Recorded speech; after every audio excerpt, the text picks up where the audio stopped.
Welcome to the Pittsfield Suns pregame show on the Pittsfield Suns Baseball Network. Galbraith with a 1-2 as this one's lifted into left center field. Going back as a center fielder. This one's going to go behind his head and 1 run will score. Running second now is going to be Kevin Donati, and he's going to be running third. Going all the way to second base is now going to be Janowski. He's going to stay put.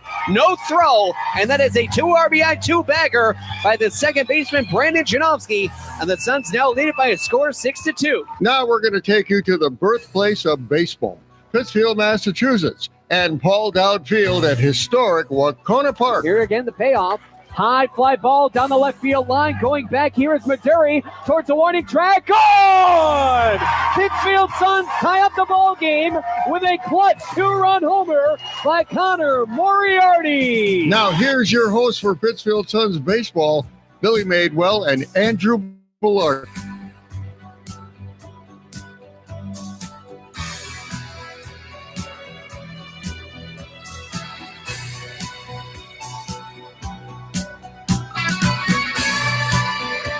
Good evening, ladies and gentlemen, boys and girls, and welcome to beautiful Paul Dowd Field at historic Wacona Park in Pittsfield, Massachusetts, as the Pittsfield Suns get ready to take FCBL action against the visiting Nashua Silver Knights. Good evening, ladies and gentlemen. Thank you so much for joining us and making us a part of your evening. My name is Billy Madewell. Alongside me, as always, my longtime broadcast partner, Andrew Belargin. And Andrew, 9 games left within 6 days. That is quite a feat. Tall task indeed for this team. I believe, Billy, we're going to see some postseason ball in about a week from now. So it's, here comes. We're at the home stretch, no pun intended, and a lot of stuff to do for the Suns to try to get themselves in as good a position as possible. That's true. It will be a stretch for them to get in the top seed that they can possibly go to, which is 3. They'll need a lot of help.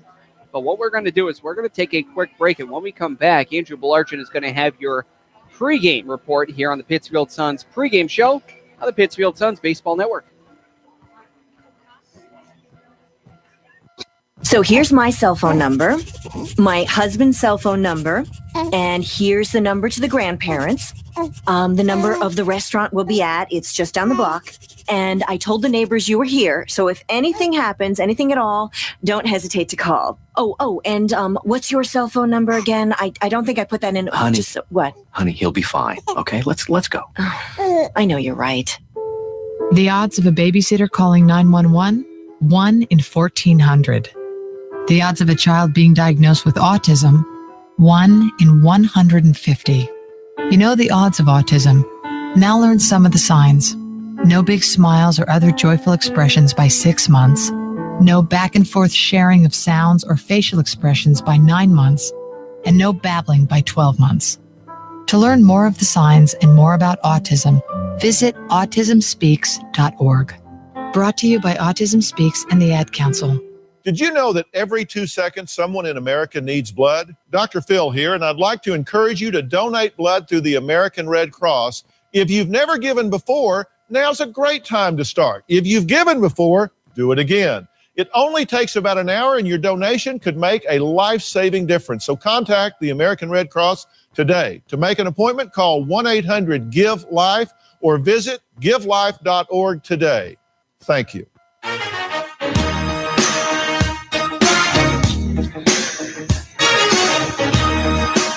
Welcome back to the Pittsfield Suns pregame show on the Pittsfield Suns Baseball Network. With the regular season drawing to a close, it's, of course, time to talk a lot about postseason baseball here in the FCBL. And for that, we have a lot of complicated numbers to give to you. But we'll start off with the simple stuff and talk just base standings. Looking at standings so far, the Martha's Vineyard Sharks still atop the FCBL. It would take a lot at this point to strip them of that designation as they hold a 33-15 record. In second are the Worcester Bravehearts, the only team that could possibly take away that spot from the Martha's Vineyard Sharks at this point. The Bravehearts are at 30-18, 3 games back of the Sharks. The Bristol Blues sit in third place. They are the best team to not, in this point, be receiving a first-round bye. And to get there, they have a record of 25-22. The Brockton Rocks went to Nashua for 2 games yesterday, and they lost them both. That dropped them underneath 500 again for a 24-26 record. 6 games down in the win column, but holding the same amount of losses, are the Pittsfield Suns at 5th place. They hold an 18-26 record. Meanwhile, the last team to get into the postseason, if they were to begin today, would be the Nashua Silver Knights. The Silver Knights swept a big doubleheader against Brockton yesterday to propel them beyond North Shore after the Navigators lost their game. The Silver Knights are now at 19-29. They are a full game and a half up on the Navigators, who sit at 18-31. And now let's talk about the big numbers.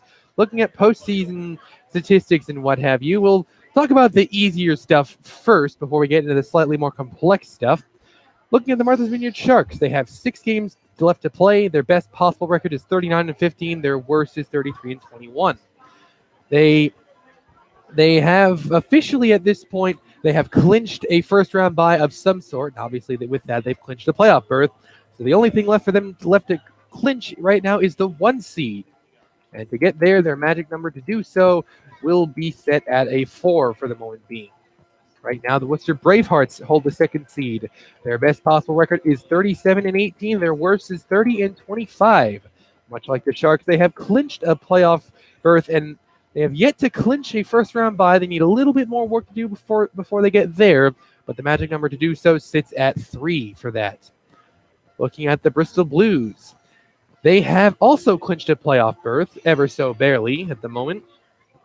And they're kind of in a bit of a limbo right now, as they have a good lead on the Brockton Rocks, but they're back a lot of the Worcester Bravehearts, so it's looking like it would take a lot for the Blues to be removed from the 3 seed at the moment. Looking at the Brockton Rocks, on a weird scheduling technicality, the Rocks have technically clinched a postseason berth, as forgetting about the schedule for one moment, the magic number for the Rocks to clinch would have otherwise been 0.5, but because their competing teams for their playoff spot play each other a number of times, there is no actual way the Rocks could not make the playoffs at this point, which means that they have at the moment clinched the playoffs. Looking at their own seeding, for the Rocks to assure themselves of a 4th seed, which would also guarantee them a playoff game, home game, the magic number to get there would be 4.5. Now let's have a look at the Pittsfield Suns. Their best possible record is an even 26-26, with their worst possible record being an 18-34. So they're far from clinching a playoff berth at the moment, but the magic number to do so is 5. But we have a little bit more of an interesting scenario up ahead that I will divulge in just a moment. Right now, the last team in is the Nashua Silver Knights. Clearly, they haven't yet to clinch a playoff berth at the moment. They're a game and a half up on the North Shore Navigators, who, as things sit, are currently the bubble team. Now let's talk a little bit more complicated at the moment. Looking between the Nashua Silver Knights and North Shore Navigators, they are very close, so it is worth wondering what would happen if the 2 teams had the same exact record and thereby tied. Well, the first tiebreaker the FCBL institutes is a head-to-head record, which the Silver Knights win pretty thoroughly. The 2 teams have played 11 times this year. Nashua won 7 of those meetings, and they don't play again this season. So the Silver Knights will get into the playoffs over the Navigators if they have the same record at the end of the season. Now let's look at how the Nashua Silver Knights interact with the Pittsfield Suns, which gets a bit interesting. Of course, they're here to play the Suns today, but after today, they still have 3 meetings left against the Suns. As things stand, the Suns and the Silver Knights have won 2 games apiece against one another, so for the moment being, they are tied, but that will not really mean too much at the moment, as they still play 4 more times for the rest of the season. So we haven't really figured things out there, but a slightly... I wouldn't say this is a solidified area at all between the Suns and the Navigators. The teams have played 7 times. They have 1 meeting left this season.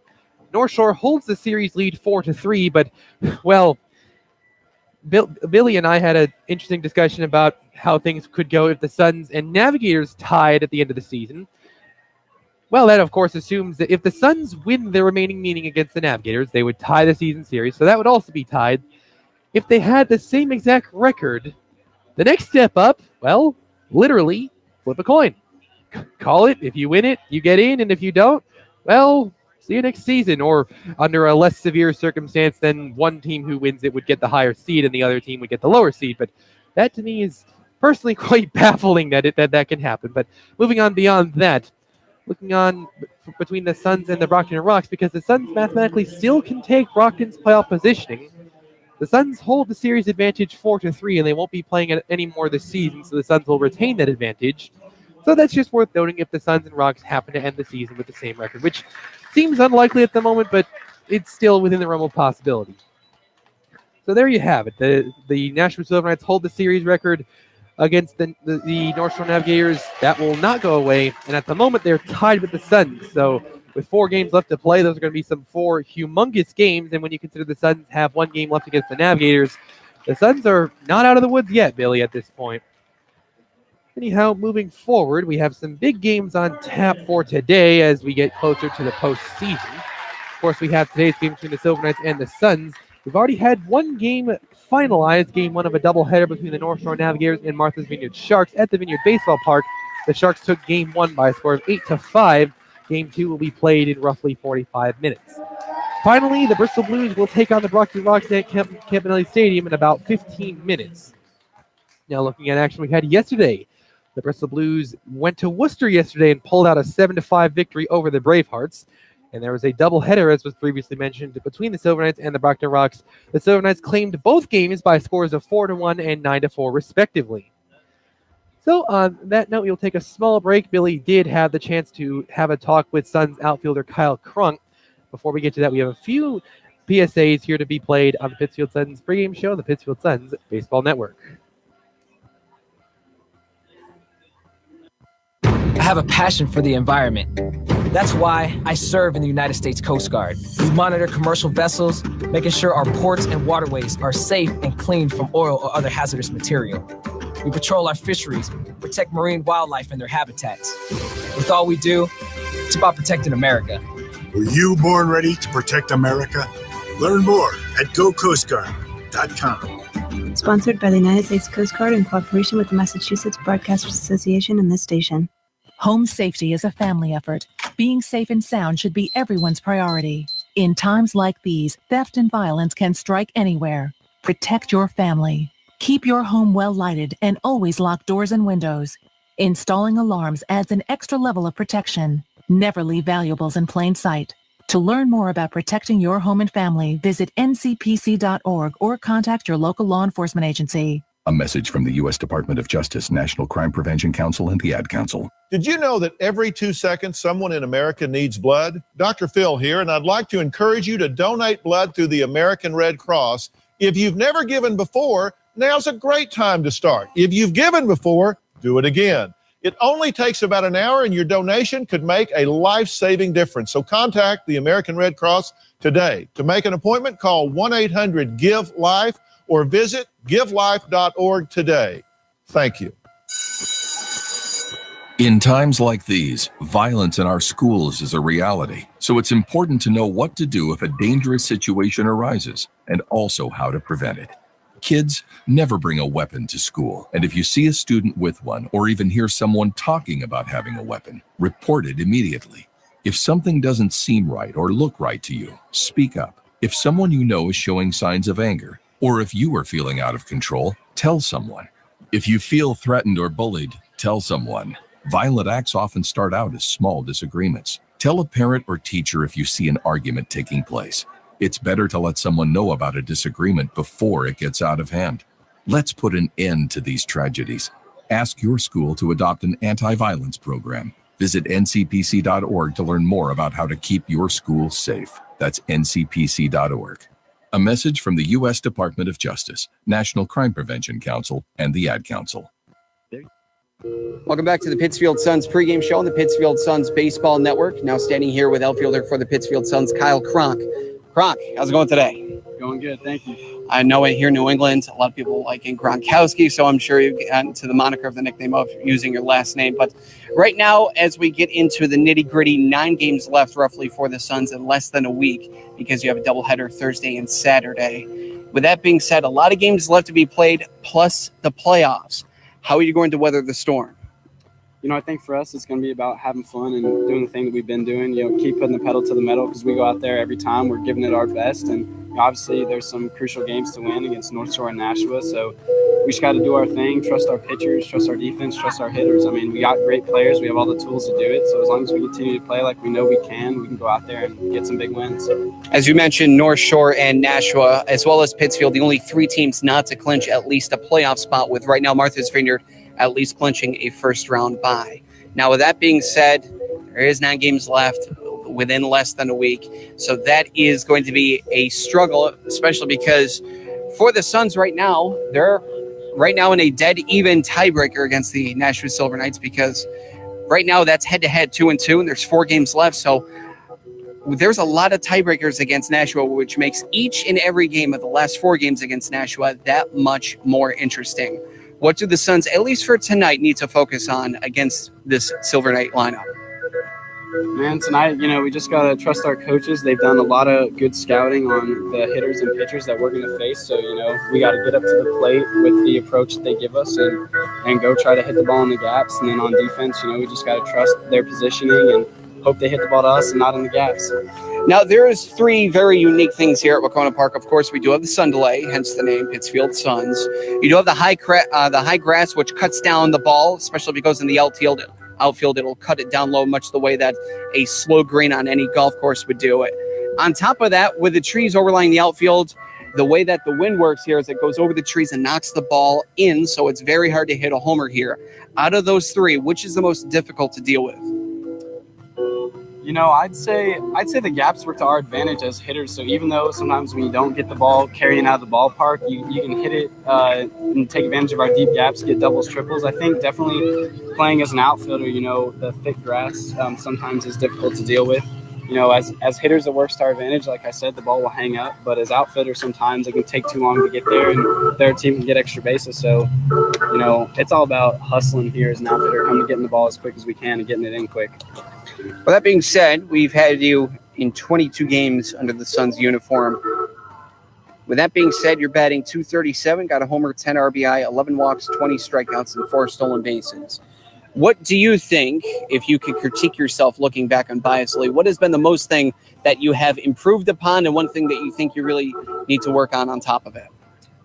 One thing I've definitely improved upon is my swing. If you go back and look at the last couple weeks, I've been hitting the ball pretty well. I think like around 350, but I started the season struggling a little bit. So, I've worked hard on my swing path and a lot of timing with the pitchers, having a smooth load and making sure I'm on time. So, I think that's one of the things I've improved upon a lot. And Wahconah Park. Thank you for joining us for to critique myself, it'd also be just to keep working on that, because obviously 237, it's not where I want to be, but it's an improvement. So while I think I've learned a lot hitting, I still got a ways to go. Kyle Cronk, outfielder for the Pittsfield Suns. Good luck out there tonight. Good luck on the rest of the season as the Suns try to get into a playoff spot. Thank you very much. We'll be right back with the Pittsfield Suns pregame show on the Pittsfield Suns Baseball Network.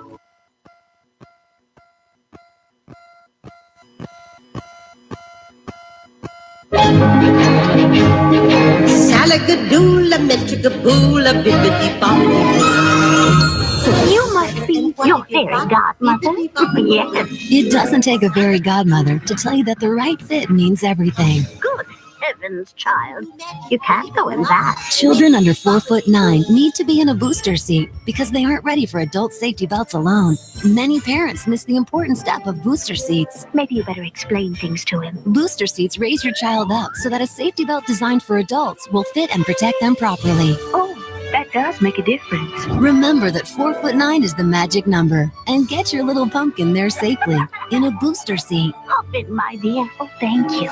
And like Cinderella, you can live happily ever after. It's like a dream. A wonderful dream come true. For more information, visit boosterseat.gov. This has been a message from the U.S. Department of Transportation and the Ad Council.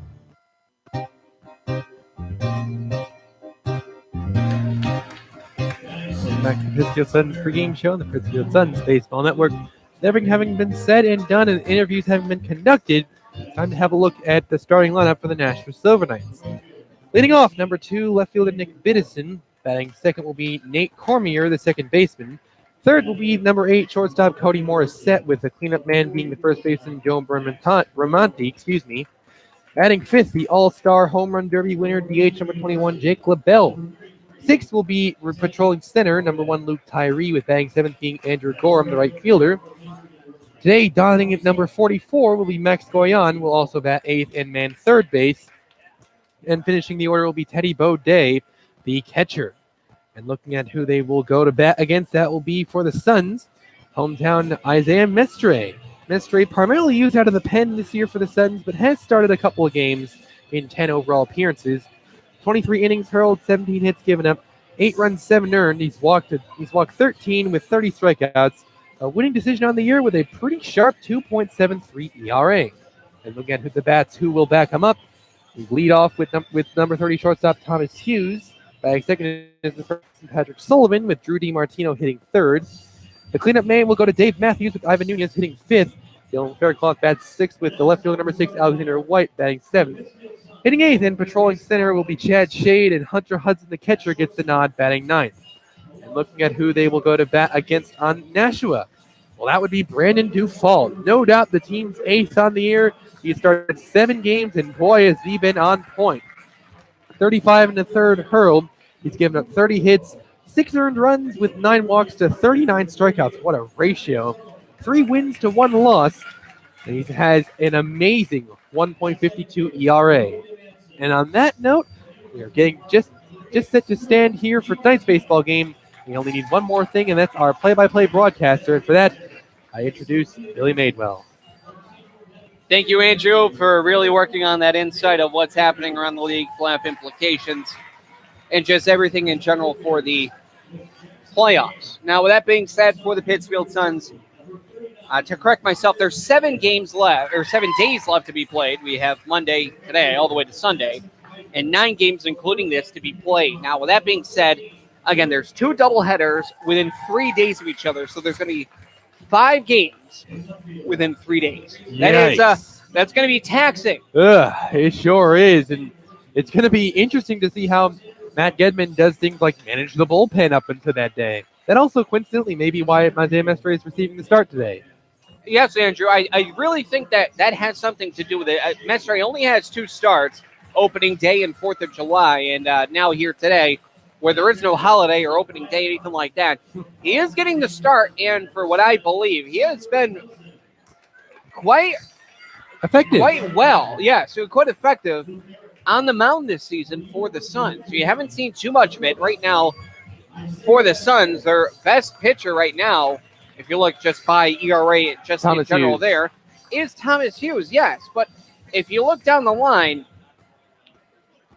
it's a team of 4.63 on the ERA. We'll look into that, but right now we're going to listen into the national anthem. You've been listening to the Pittsfield Suns pregame show on the Pittsfield Suns Baseball Network.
National anthem beautifully sung by Sarah Hover.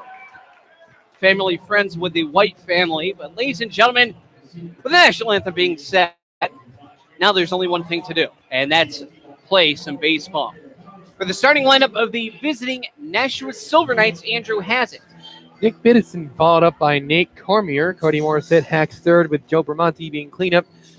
Jake LaBelle hits fifth with Luke Tyree batting sixth. Andrew Gorham will hack seventh. Max Boyan gets the nod batting eighth, and Teddy Baudet will finish off the order, and they will plate up against Isaiah Mestre for the start. Mestre on the hill, going to be hurling to his backstop Hudson. Again, only one of 2 backstops the Suns have here down the stretch. All-star catcher Taylor Mier had to leave, go back home due to a concussion. Now, that being said, finishing up the defensive alignment from third to first, Nunez, Hughes, DiMartino, Sullivan, and from left to right, White, Shade, Fairclough. The outfield dimensions here at Wacona Park, that being called outfield at Wacona Park, come as follows: 310 feet down the left field line, 377 in left, 374 in dead center field. 403 is the power alley in right center field. That is the deepest part of the ballpark. 305 down the right field line finishes out the outfield.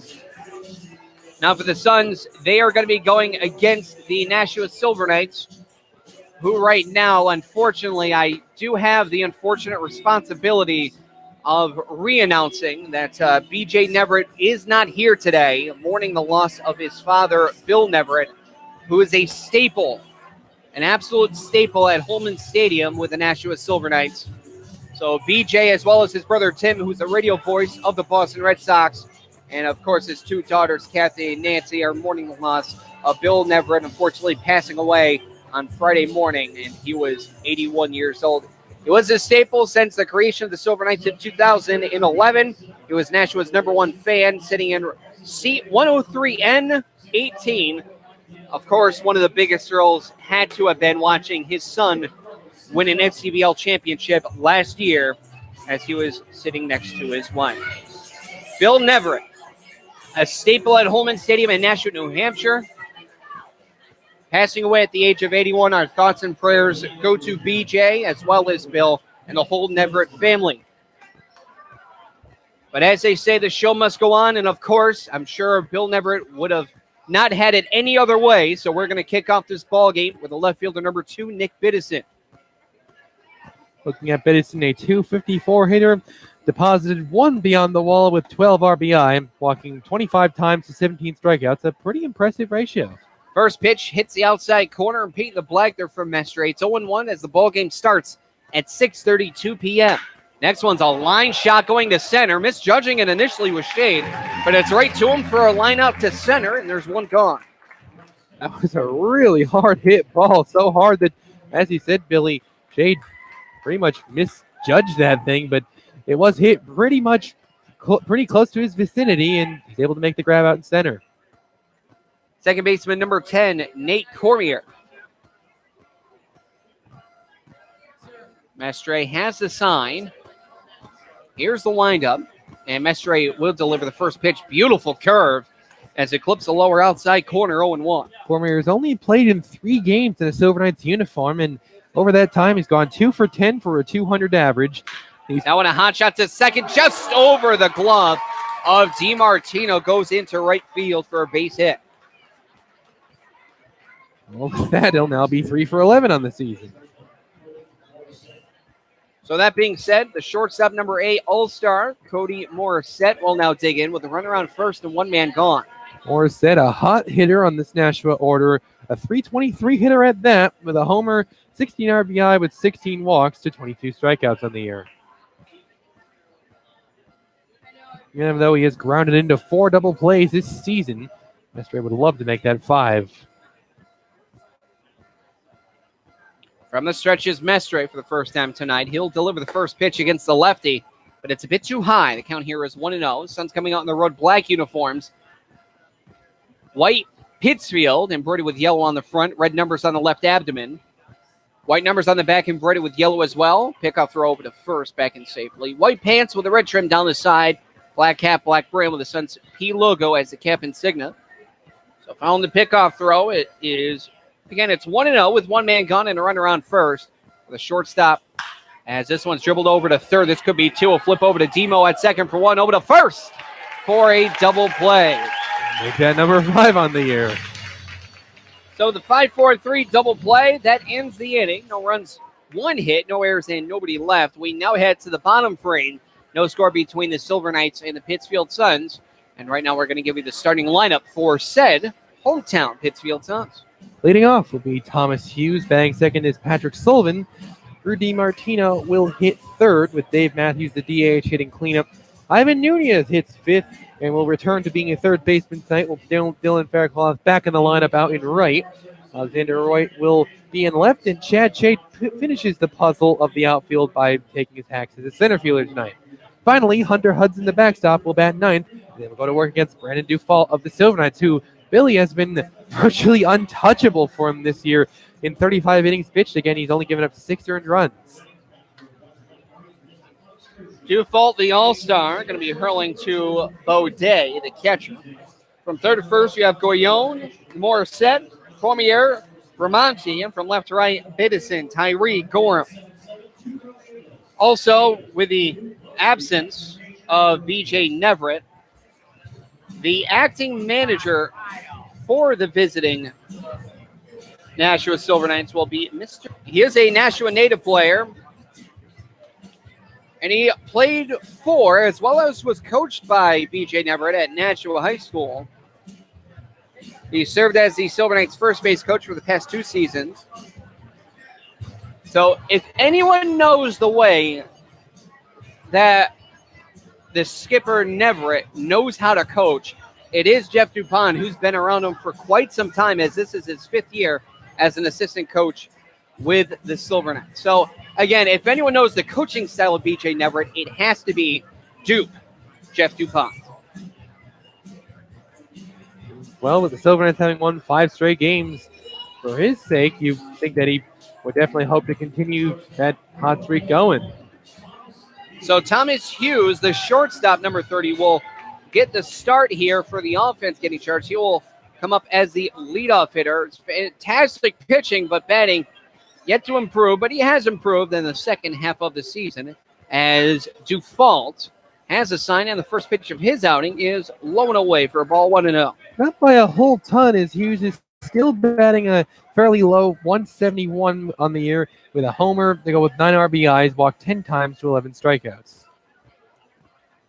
Not inspiring numbers, but again, as a fielder and pitcher, he has been amazing for this year. Pitch is low and away, now 2-0. Yeah, he is right now not giving up an earned run in 9 appearances, all relief.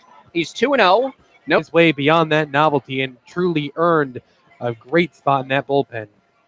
Pitch was low and away on the corner, called strike. Now it's 2 balls and 2 strikes. Yeah, Hughes is a two-way player, and he's really in every sense I would say a 9-way player, essentially, playing practically everywhere this season. As the pitch is low and away, boy, did that eat Baudet up or what? That pitch, he tried to not backhand it, but forehand it, and it was probably about 2 feet to his right. So bring the count full at 3-2. But for seeing position players pitch, with the structure that is baseball, it's nice to see and marvel at something that is very rare. Yes. Albeit not ideal. Pitch is inside, and Hughes is going to trot over to first. Get a lot of pitches, full count pitch, and draw a leadoff walk. I will say this, Andrew. This season in the MLB, they're about to break the record of how many position players. Walks to 18 strikeouts. So Dufault has the sign. Long hold and the pitch. Caught on and missed there. Swung on late there from Tampa Bay. It was like 15-2 or something like that. And I'll go on after this next pitch. Dufault, a long hold, and the 0-1 is shattered his bat. Somehow gets away from the pitcher. The second baseman will throw over to first, but not in time. How in the world did that knuckle away from Dufault the way it did? I do not know. I think. Wow. Tell you what, the ball hit the bat twice. That had to have been the scenario. With the way the ball was moving, the ball hit the bat twice and knuckled over the head of the pitcher, Dufault. Great stop from Cormier, the second baseman, but will go down as a base hit because, well, what else could it be? That was wacky, wild baseball for you right there. Wow, I will never see that ever again. I don't think so. A broken bat knuckle that goes past the pitcher as it hit the bat twice. First pitch to the second baseman, number 8, Drew DiMartino, was in there for a called strike. There was runners on first and second with nobody gone here in the bottom of the first, and there was no score. DiMartino, or as he's more affectionately known as Demo, a .294 hitter, a couple homers, 18 RBI. He's walked 11 times to 21 strikeouts. Pitch down the right field line, foul, and that one is going to, I would say, sparse away some spectators.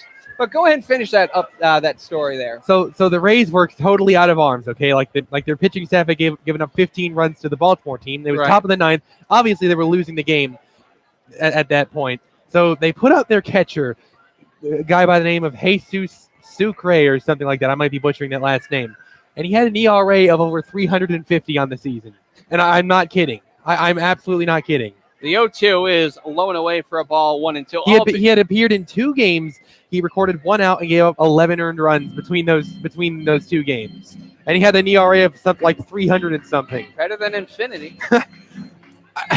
I suppose, yes. Still not exactly Cy Young Award-winning numbers. Pitch is grounded over to second. This could be 2. Cormier over to Morissette, over to first. Bramante with the snare gets the double play, but the runner moves over to third with now 2 men gone for the designated hitter number 20, Dave Matthews. I really like Nate Cormier's effort level in this inning as a whole. Like, you could see him just furiously going after that ball. Like, this guy was determined to get that double play, especially when you saw that bizarre single from earlier where he basically lost his hat and I think lost a cleat throwing that thing onto first. I am very impressed by Cormier here in the early going. Definitely a late season addition for the Silver Knights, but yes, very nice to see the effort level that he is outputting. As the first pitch to Matthews is just outside for a ball, 1-0. Dave Matthews hitting .248. He's got 3 homers, driven in 13 runs. He's walked 19 times, but an ugly 34 strikeouts leads the team by 1. Jad Shade holding second place at 33. Here's the next pitch. Line drive down the left field line, just foul. Definitely had the contact there, but unfortunately just not able to get in fair territory. Well, Dave Matthews has the bat for that type of thing. It's just we say that an awful lot while Dave Matthews is striking out again or hitting another hard hit foul. Doesn't count unless it's a fair ball, unfortunately. Matthews is 10th in the league, or tied for 10th in the league in strikeouts with 34. JP Knight with 47 has the league lead as this one is low and in. 47. Wow. 40. You know, like at some point you got to figure with your batting average declining and the number of strikeouts growing that far, you got to figure like something is wrong with like your approach to the plate in general. Like maybe change up some of the mechanics of your general approach because continuing that line is just not yielding success. JP Knight has an average on the season of .257. His strikeout average is .336. Wow. Yeah, that is ridiculous. Pitch is low for a ball. Now it's 3-1 here to Matthews. And for that, it's difficult to blame any one person for that line, but some of that has to fall on the coaching staff. Like how are you going to watch a player struggle like that and not try to work considerably with him on changing a lot up? Big kind of miss there from Matthews. Now it's 3 balls and 2 strikes. He does have a lot of extra base hits, however. He's got 13 extra base hits, with 2 of them being homers, 14 RBI, 17 walks, albeit he has 30 more strikeouts than he does walks, but that's neither here nor there. Here's the pitch from Dufault as he has the sign, long hold, and the payoff. Chopper over to who else? Cormier. Throw over to first in time, and that will end the inning.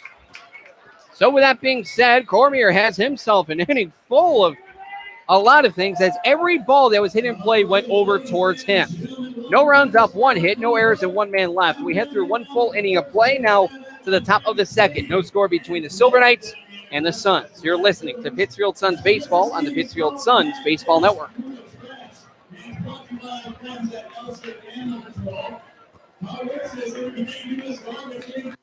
I have a passion for the environment. That's why I serve in the United States Coast Guard. We monitor commercial vessels, making sure our ports and waterways are safe and clean from oil or other hazardous material. We patrol our fisheries, protect marine wildlife and their habitats. With all we do, it's about protecting America. Were you born ready to protect America?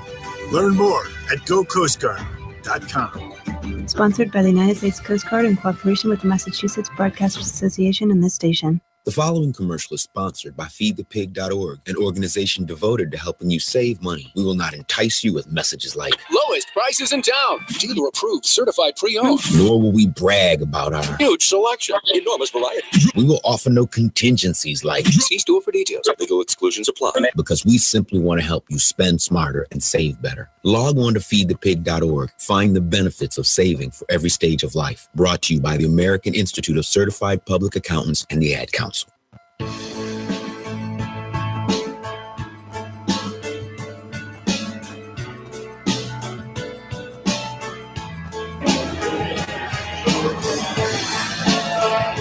So leading off now in the top of the second is going to be the cleanup hitter, first baseman number 37, Joe Bramante.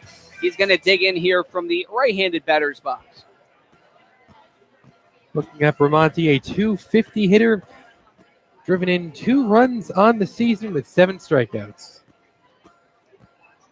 Mestre looking to go right back at this Silver Knight lineup here, as he has the first pitch, which is fired, and it is a changeup that misses. It looks like high. Count is 1-0.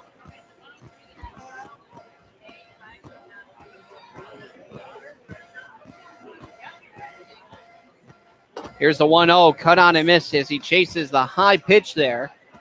Now brings it to a 1-1 stance here in the top of the second. No score between the Silver Knights and the Suns. Mestre, the hometowner, with the windup and the 1-1. That one drops low, it appears. Now 2 balls, 1 strike.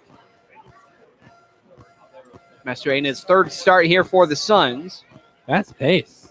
Delivers a 2-1 right back to him. Speaking of fast pace, perfect segue and underhand flip over to first in time.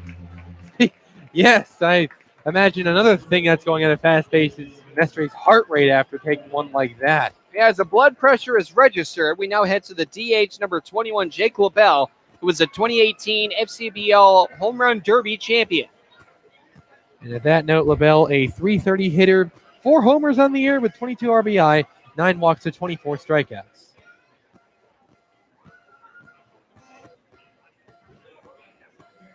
Here's the windup. Mestre with the first pitch against LaBelle. A curveball. He checks the swing. It doesn't matter. It hit the black on the outside corner absolutely perfectly. Count is 0-1 as Mestre, quick pace again. This one bounces in. Good for a strike if we were playing cricket, but this one is not going to work into full effect in baseball. 1 ball, 1 strike, 1 gone.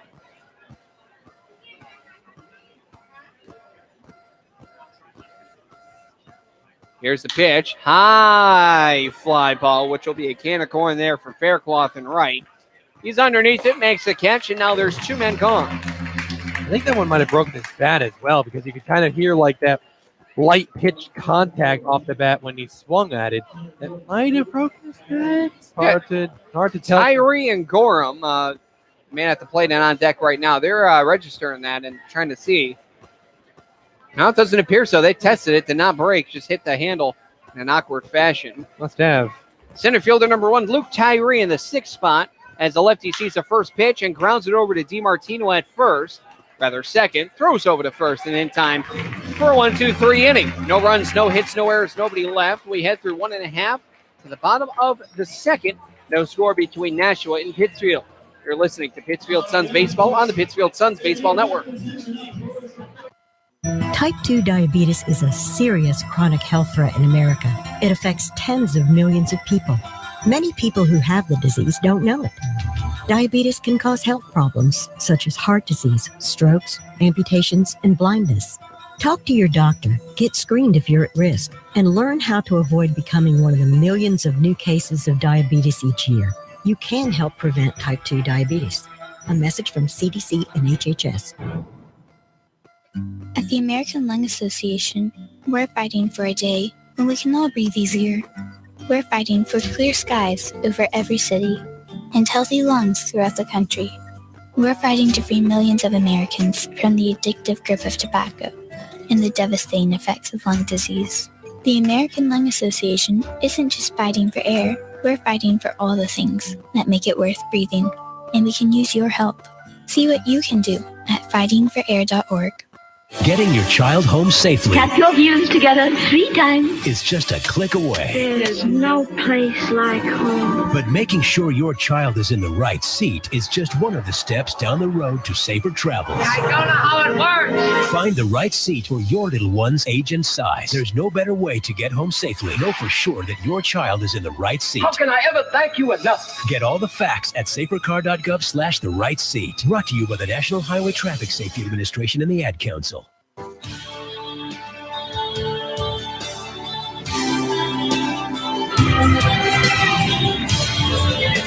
Bottom of the second, and we'll start with the middle hitter, the third baseman, number 39. It's the all-star, Ivan Nunez. Nunez leads the team in hitting with a .313 average. with 2 homers, 21 RBI to 18 walks with 11 strikeouts. So Nunez, very similar to a right-handed stance for Anthony Rizzo. I say stance in his placement. He works on the inside part of the plate. And I mean works it. Pitch. See what I mean? Pitch is well inside, and it nearly hit him because it was only 2 inches in. Pitch was also high. The count is 1-0. Nunez is just 1 RBI and just a few percentage points batting average outside of the top 5 in the FCPL in both of those regards. Having a pretty solid season. The 1-0 is swung on, flared foul, and that one's going to go out of the ballpark. But yes, Anthony Rizzo is one batter that really comes to mind at the top tier level of Major League. When you look at Nunez and how far he crowds the inside part of the plate, you think of Anthony Rizzo when it comes to how close he is to the inside chalk line. I mean, it's working out so far. It really is. For both of them, of course. Pitch is high and in, and the count now is 2 balls and 1 strike. Rizzo, of course, just a phenomenal player for the Cubs. Really a keystone of their 2016 championship team, along with so many others. Indeed. Here's the 2-1. Pitch is outside, 3-1, and with Nunez crown the plate, well, you're going to see a lot of these. A lot of balls thrown to him because of how far he crowds that plate.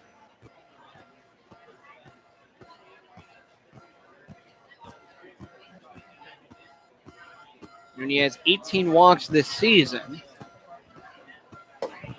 Pitch just hits the outside corner. Makes it full 3 balls and 2 strikes. It's no wonder that he's walked more times than struck out this season. It's a unique approach that FCBL pitchers just have a difficult time adjusting to. From the stretch, and the pitch. Swung on towards first, backhanded off the wrist of the first baseman, Bramante, and that's got to be a base hit. Yeah, it is going to go down as a base hit. A hard hit ball. Sliding there was Bramante trying to backhand it, but unfortunately was unable to do so. So a base hit there for Nunez. As this one looked like off the wrist there of Bramante and kicks over to where second base was. Cormier initially was, but was trying to back up the play. So that will go down as a base hit to the first baseman on an infield single. For the right fielder, number 14, Dylan Faircloth, also all-star.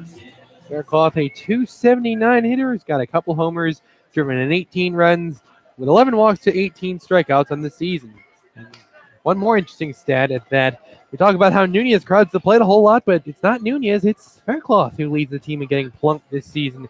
He's been plunked 8 times this year. The pitch was a check swing. He did go around, but it was called a strike. No appeal needed because it was in the strike zone. The count is 0-1. Nunez on first, and the pitch. Slapped over to second to Cormier yet again. A throw over to second for one, over to first.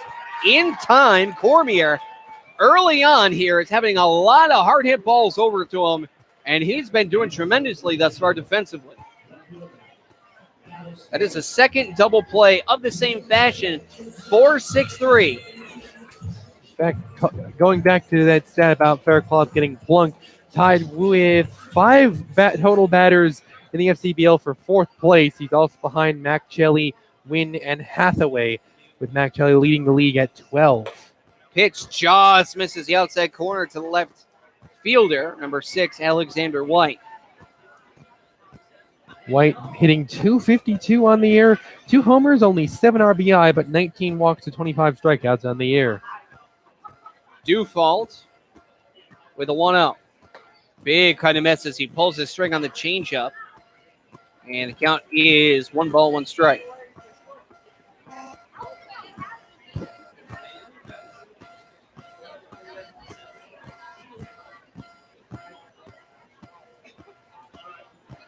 Here's the 1-1. Chopper right back to the pitcher, Dufault. Flip over to first, and that will end the inning. No runs off of 1 hit.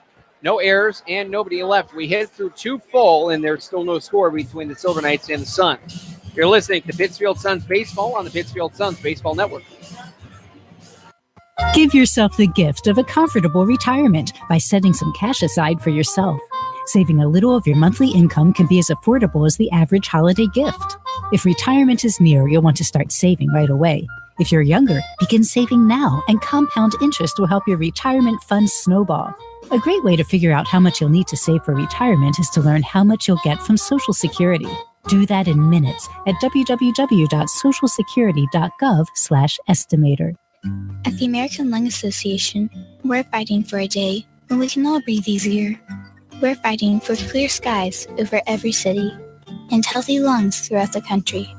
We're fighting to free millions of Americans from the addictive grip of tobacco and the devastating effects of lung disease. The American Lung Association isn't just fighting for air, we're fighting for all the things that make it worth breathing, and we can use your help. See what you can do at fightingforair.org.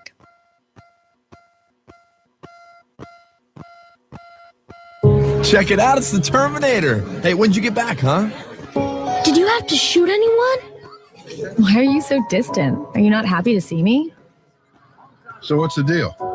You gonna get a job now or what? Why are you being so jumpy? Put all that stuff behind you, okay?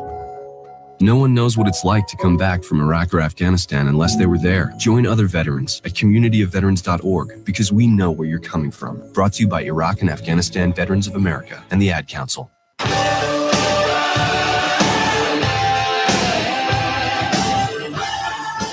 You're listening to Pittsfield Suns Baseball on the Pittsfield Suns Baseball Network. Billy Madewell alongside Andrew Millargen here at Paul Field at Wacona Park in Pittsfield, Massachusetts. Right now, there's no score between the Nashua Silver Knights and the hosting Pittsfield Suns. We're in the top of the third, and leading off the third is the right fielder number 18, Andrew Gorham, as the first pitch from starter Isaiah Mestre is in there on the outside corner against the lefty, 0-1. Gorham, a .278 hitter, 14 RBI on the season, walked 8 times to 14 strikeouts. Pitch on the outside part of the plate, but it drops low in the changeup. Now 1 ball, 1 strike here to Gorham. And getting a thorough amount of cloud cover, Billy. Really don't think we're going to expect the sun delay today. This one is chopped foul right back to Gorham. He's going to try to recover as this one hit him on the back of the leg, it appears. He's going to shake it off Taylor Swift style, and now the count is 1-2. In fact, we have a lot of cloud cover today. Yeah, I think we should be good. Hopefully, I say hope. Not betting my house this time. Never. Never again. So the 1-2 count is delivered as this one slips out of the grip as he pats his chest. That being Mestre, realizing it slipped out and saying it was his fault. 2 balls, 2 strikes. Have some interesting news as the 2-2 is swung on, popped up, third base side foul, and out of play. Did receive word that it was at the end of the doubleheader and canceled, rain delayed, rescheduled nonsense that happened on Saturday with the downpour that took all of 5 minutes to absolutely destroy the field. Sure did. I remember that. I'll get to that in just a moment here. Here's the 2-2. Swung on going into center.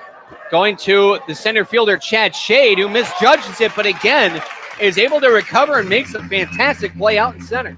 Well, when you have the downright amazing physical attributes that Shade has, namely incredible speed, you have that margin of error that he's shown so far this game. Third baseman number 44, Max Gorian, will dig in. I did receive word that bench coach Kevin Donati has started his rehab, and he's able to swing it back. That is great news. Pitch, curveball, drops too far low and away. The count is 1-0. Kevin Donati, a staple at short last season for the Suns, in his first game at UAlbany this season. Pitches outside now, 2-0. Swung the bat into a gap at UAlbany.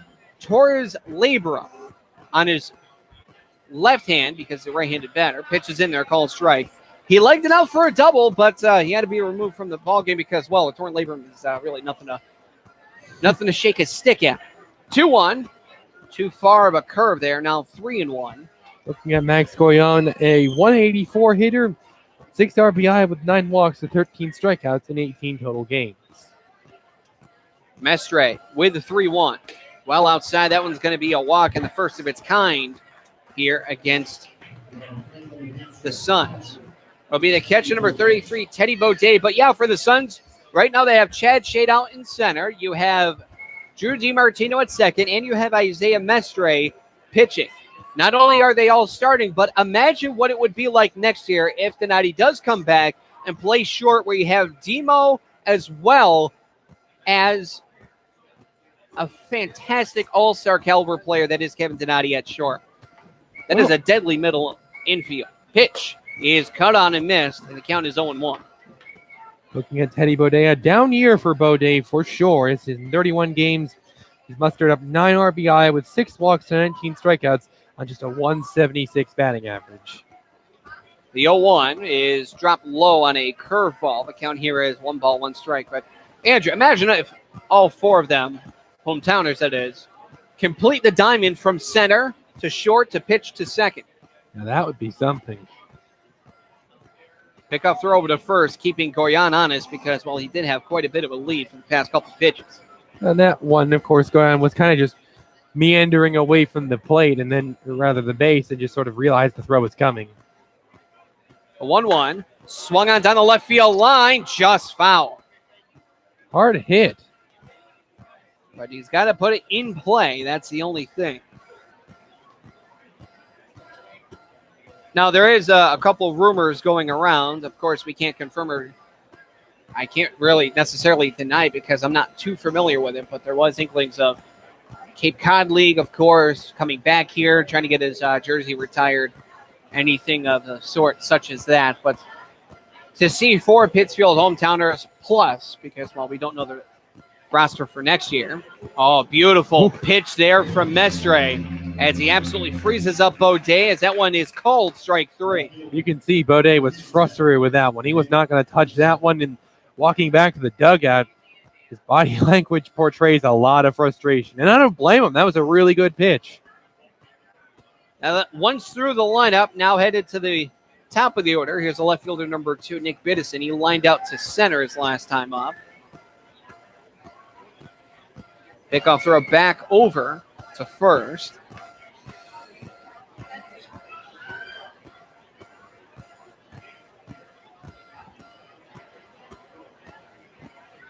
Runner does go. The pitch, curveball in there. Called strike. Throw over to second is not in time. Oh. A bang play, and he just gets in there in time. Bang indeed. That had to have been like a tenth of a second short. That one was right there. I was actually thinking they were going to call him out at first. That really was as close as it gets. I'm not going to say anything regarding that. Forgot to mention the umpires. Of course I did. Dick Heron on home plate. But with the call there on top of that was Andrew Gerard, the bases umpire.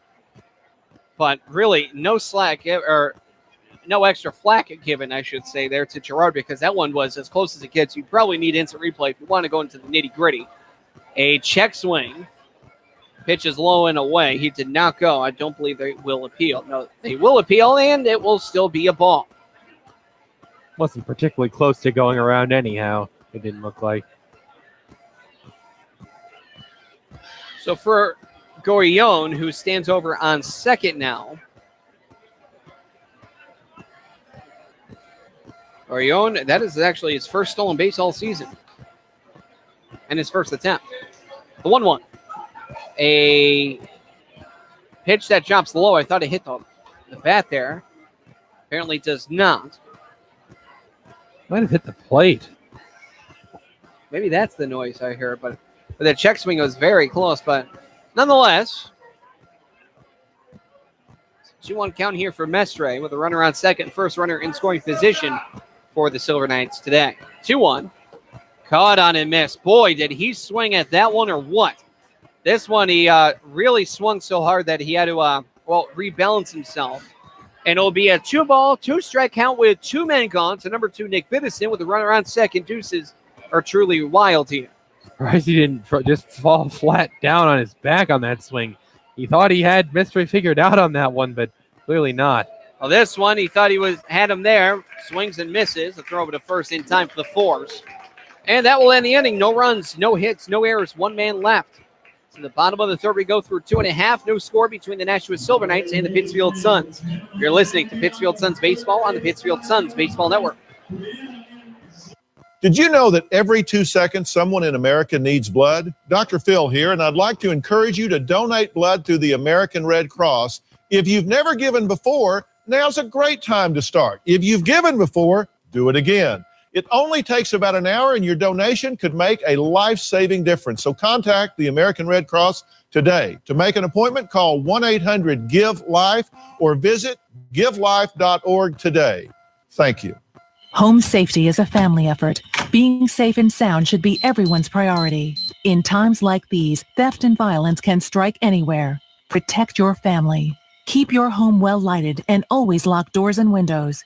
Installing alarms adds an extra level of protection. Never leave valuables in plain sight. To learn more about protecting your home and family, visit ncpc.org or contact your local law enforcement agency. A message from the U.S. Department of Justice, National Crime Prevention Council, and the Ad Council.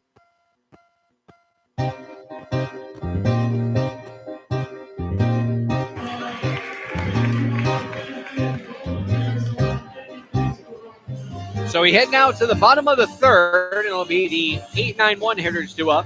And for the first time, the 8-9 batters will start with the center fielder, number 18, hometowner Chad Shade is going to be digging in here.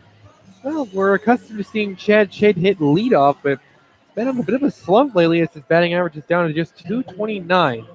Driven in 8 runs on 12 walks, but a big-time 33 strikeouts, just second on the team to Dave Matthews. Pretty lengthy applause there for Shade. Of course, the hometowner has been quite a staple athletically in high school sports at PHS when he graduated a few years ago. He's going to flash a bunt. I believe it hit the batter. They're ruling it still fair. No, time is finally called by Andrew Gerard, calling it foul. Otherwise, Shade would have been out at first. So a good heads-up officiating there by bases umpire Andrew Gerard.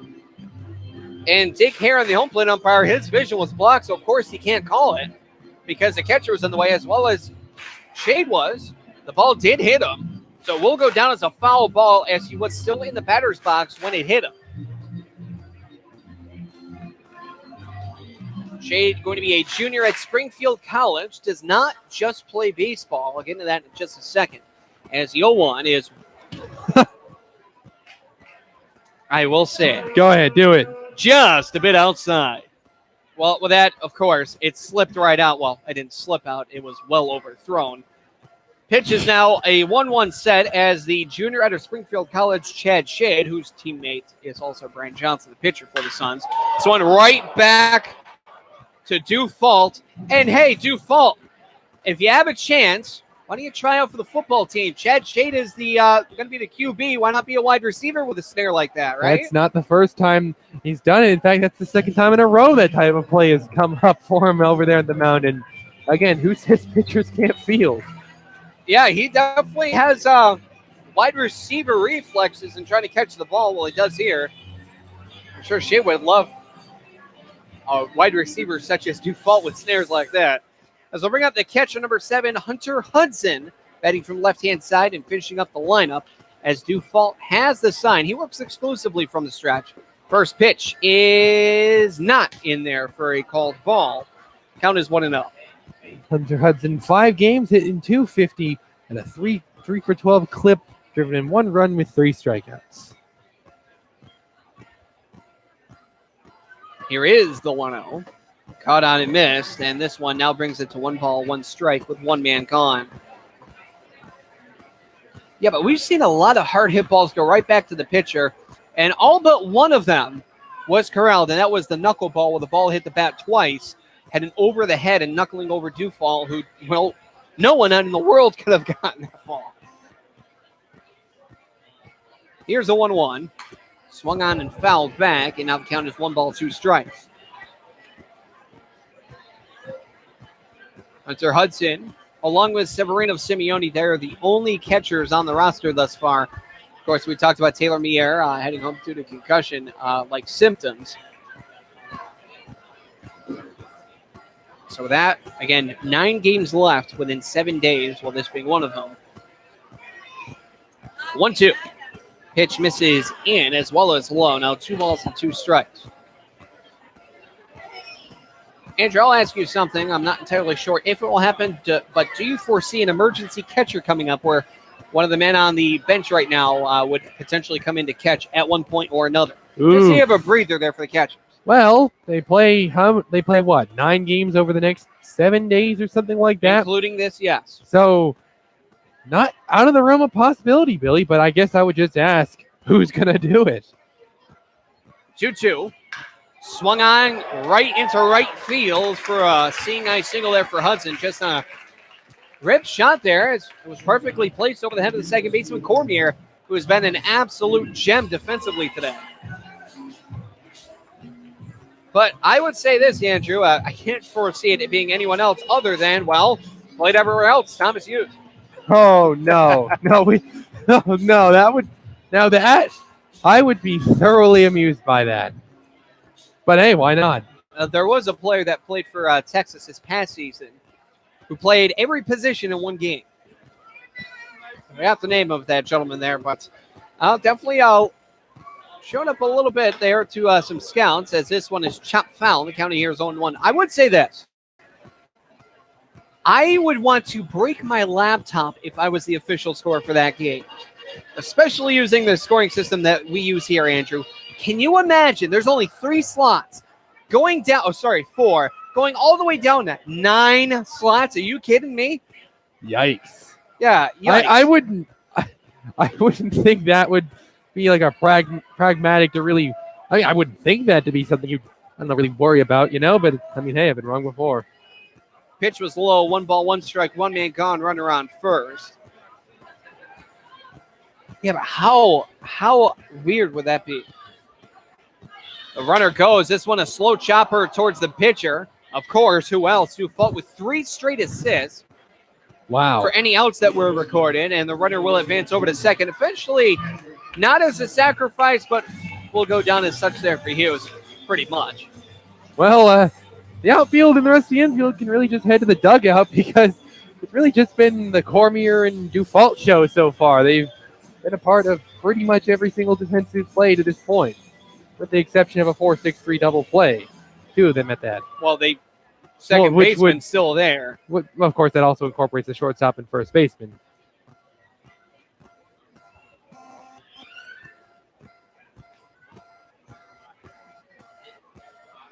So here's a pitch. Late strike call there to Sullivan from left-hand side. Does apparently clip at the knees. Called strike 0-1. The only man who have really not have anything to do thus far is the third baseman, Gorion, the left fielder, Biddison, and Luke Tyree in center.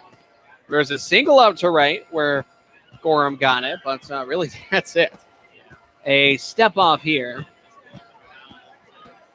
Going off of that note, on a fairly random note here, Billy, looking it up, there have been 5 players in Major League history to play all 9 positions in one game. Most recently happened actually twice in the year 2000. Here's the 0-1. Pitch is high and away. Count is 1-1. Who are those 5 men? Oh, boy. That I'm interested in. Caesar Tover of the Twins in 1968. Brett Campaneris of the Athletics in 1965.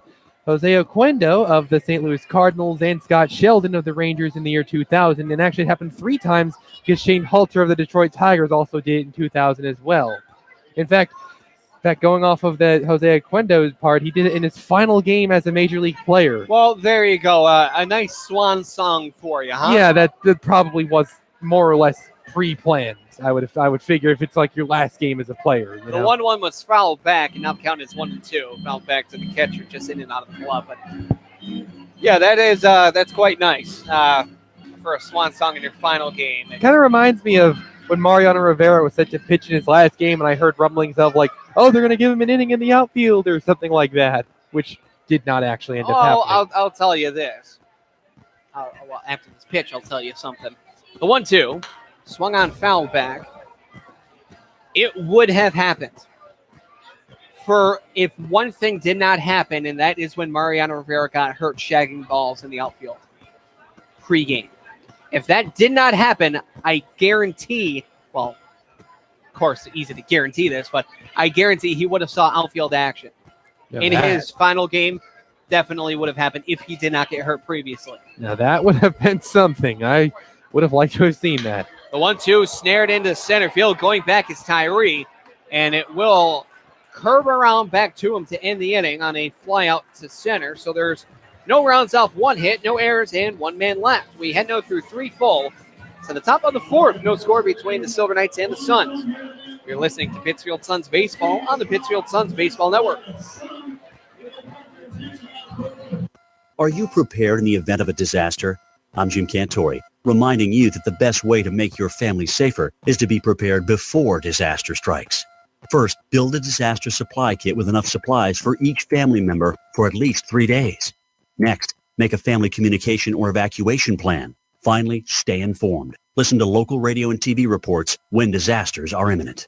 For more information on how you can be Red Cross ready, contact your local American Red Cross chapter or visit redcross.org. The following commercial is sponsored by feedthepig.org, an organization devoted to helping you save money. We will not entice you with messages like lowest prices in town, dealer approved, certified pre-owned. Nor will we brag about our huge selection, enormous variety. We will offer no contingencies like see store for details. Legal exclusions apply. Because we simply want to help you spend smarter and save better. Log on to feedthepig.org. Find the benefits of saving for every stage of life. Brought to you by the American Institute of Certified Public Accountants and the Ad Council. Hi, we're talking to real smokers about quitting. Tell me when you smoke and why you smoke. Eat, cigarette, kids, cigarette, dinner, another cigarette. One on my way to lunch, one after lunch. And another cigarette, and another cigarette. Have you tried to quit? Yes.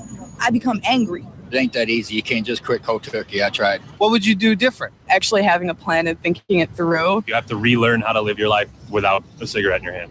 With the right plan, you can quit smoking. Free at becomeanx.org. X, a new way to think about quitting.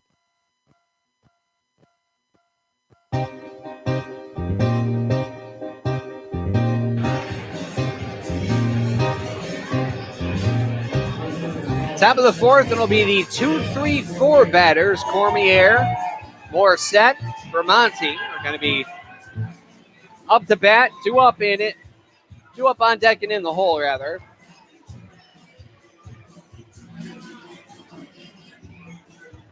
But for the Suns right now, again, 3 hits to the Silver Knights, 1 hit. Otherwise, well, nothing else.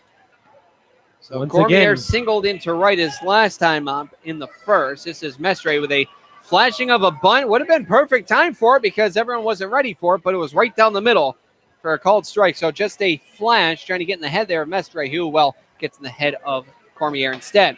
This one's chopped foul quickly, 0-2. Go ahead, Andrew. I think you were trying to say something. Yes, once again, here at Wacona Park, we are being treated to what looks like another pitcher's duel, which has been all too common here as of late.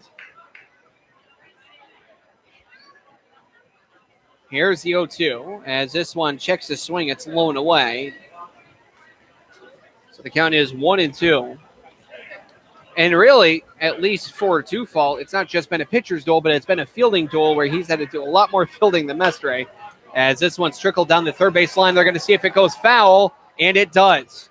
Whoa, that was close. Good heads-up play there from Nunez. Otherwise, would have been a chop shot infield single for Cormier. That one right on the line. Another foot. It was going to be fair. Forgot to mention the Silver Knights uniform. My apologies there. Coming out in their road black uniform, so with a gray top with Nashua Silver Knights in black print along the top there. As the 1-2 hits the outside corner. Great pitch. Great pitch. Wow. Just located that one straight on a dime. Continuing, their logo is on the front of the jersey. Great numbers embroidered with white on the back. Great pants with no trim down the side. Gray cap with a red brim, and the Silver Knight logo as the cap insignia for the uniforms. My apologies on how late it is. Here's the all-star shortstop, number 8, Cody Morissette, grounded into a 5-4-3 double play. Cannot duplicate. We'll see a first pitch called strike on a beautiful curve there from Mestre. That curve has got to be Mestre's best pitch. The 0-1 is a changeup that is in there for a called strike. Now 0-2.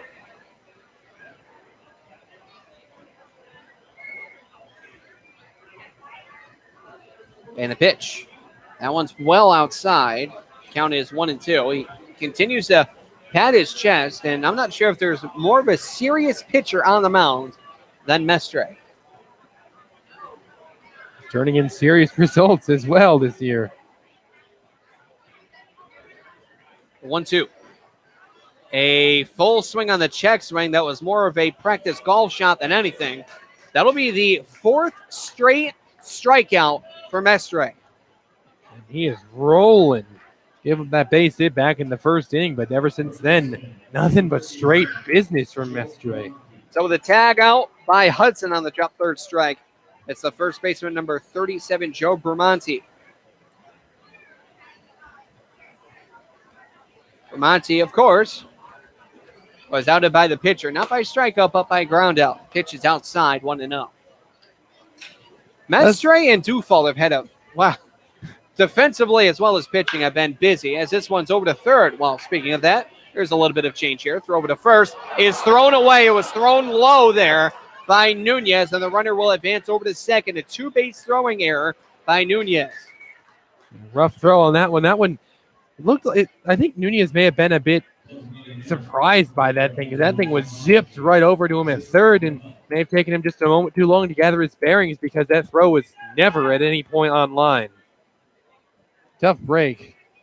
I think what happened was he got the ball, patted his glove with it, but realized time was running out, more or less forced the throw a little too hard, and hence why it was in the dirt. Got well away there from Sullivan. So a 2-base error, the first of its kind, that being an error here today. Runner on second with 2 men gone, as here's Jake LaBelle swinging and fouling this one back. Count is 0-1. Thankfully, it did not hit a car. At least to my vantage point, it did not. No, it did not. I had to confirm it. Of course you did. Sure didn't hit mine, huh? Yeah, no chance. That would have to be quite the moonshot. The 0-1 is low and away. Good hold off there from LaBelle.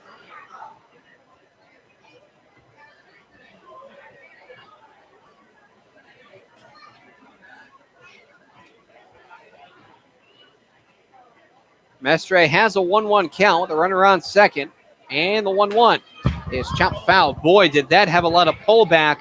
You can hear the netting stretch to its full capacity back there.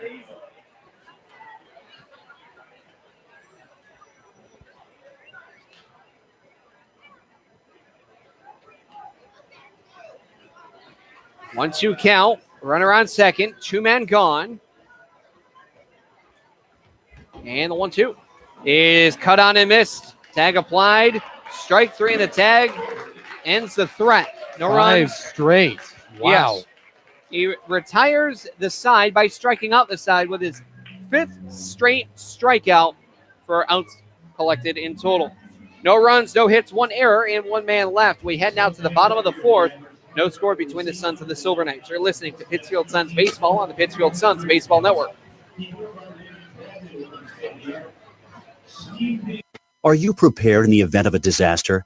I'm Jim Cantori, reminding you that the best way to make your family safer is to be prepared before disaster strikes. First, build a disaster supply kit with enough supplies for each family member for at least 3 days. Next, make a family communication or evacuation plan. Finally, stay informed. Listen to local radio and TV reports when disasters are imminent. For more information on how you can be Red Cross ready, contact your local American Red Cross chapter or visit redcross.org. The following commercial is sponsored by feedthepig.org, an organization devoted to helping you save money. We will not entice you with messages like lowest prices in town, dealer approved, certified pre-owned. Nor will we brag about our huge selection, enormous variety. We will offer no contingencies like see store for details. Legal exclusions apply. Because we simply want to help you spend smarter and save better. Log on to feedthepig.org. Find the benefits of saving for every stage of life. Brought to you by the American Institute of Certified Public Accountants and the Ad Council.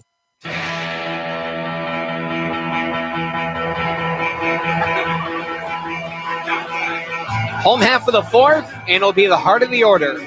Demo, Matthews, and Nunez. That being said, DiMartino, a lot of balls hit to him defensively here today, as well as the other second baseman, Cormier.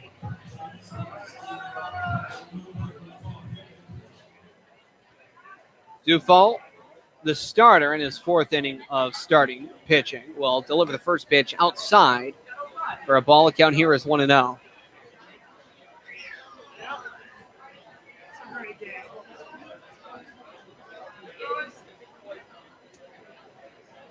Dufault has the sign and the 1-0. Hot shot past the pitcher. Diving is the second baseman, Cormier, but just under his glove on the outstretched reach.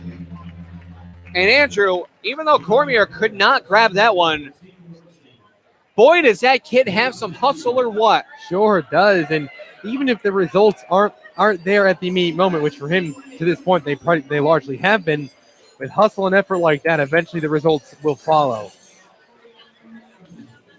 DH Dave Matthews will take and ground it out to second base, speaking of his last time up. That's this kid over at second, Cormier. Absolutely. He has had a phenomenal game. Here's the 1-0. That one cut on and missed.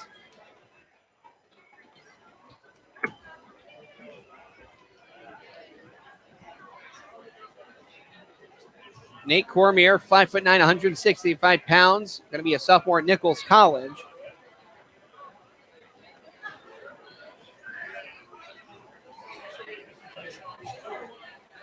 Long hold there from the pitcher as this one is now low and in. 2 balls and 1 strike.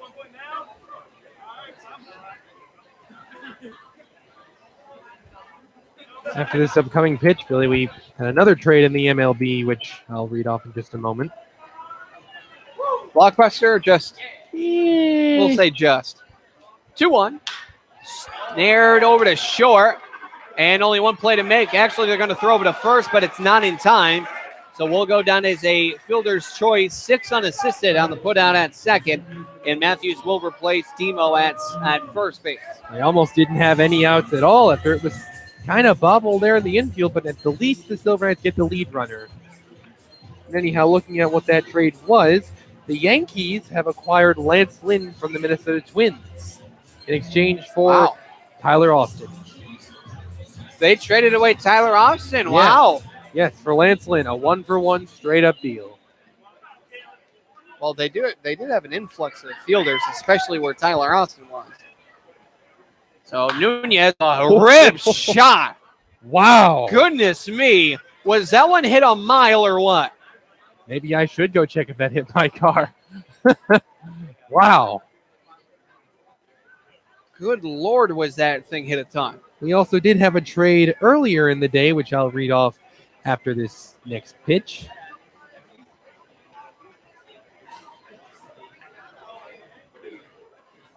Long hold here from Dufault. And the 0-1 inside, and now the count 1 ball, 1 strike. Go ahead. The Houston Astros acquired closer Roberto Osuna from the Toronto Blue Jays in exchange for disgruntled reliever Ken Giles and 2 prospects. Pretty good trade for the Astros. 1 ball, 1 strike, and the pitch. That one's in there for a called strike, and the count now 1-2. Actually, it was Tyler Austin and Luis Rio, a right-handed pitcher, for Lance Lynn in cash considerations. Good deal for the Yankees, I think. Good deal for the Twins Good deal as well. for the Twins, yeah. Lance Lynn is a very sturdy starter. Pitch just misses the outside corner. But good take there from Nunez. Now 2 balls and 2 strikes. And well, of course, this makes a lot of sense here with a good eye from Nunez. Only struck out 11 times this whole season.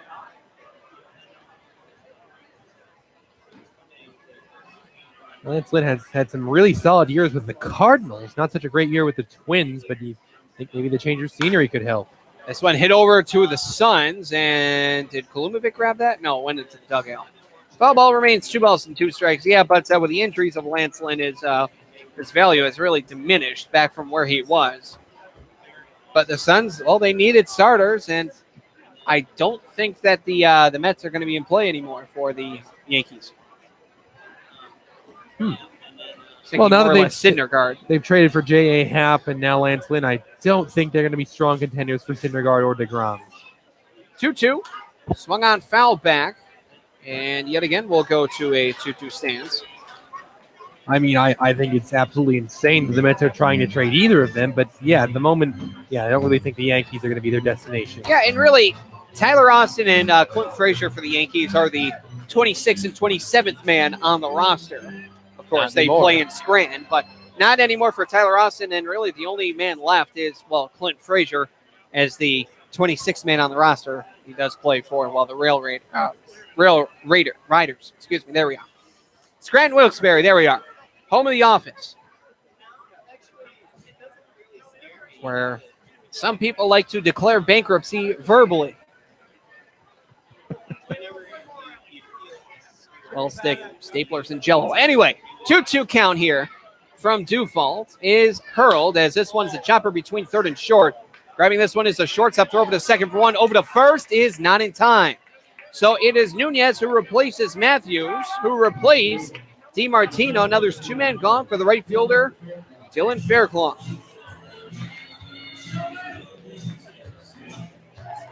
That's the kind of season it's been for the Suns, failing to really accomplish anything other than just switching base runners in a couple of outs. In a low-scoring game like this, really haven't been able to play small ball that effectively. Lucky to have not been doubled up.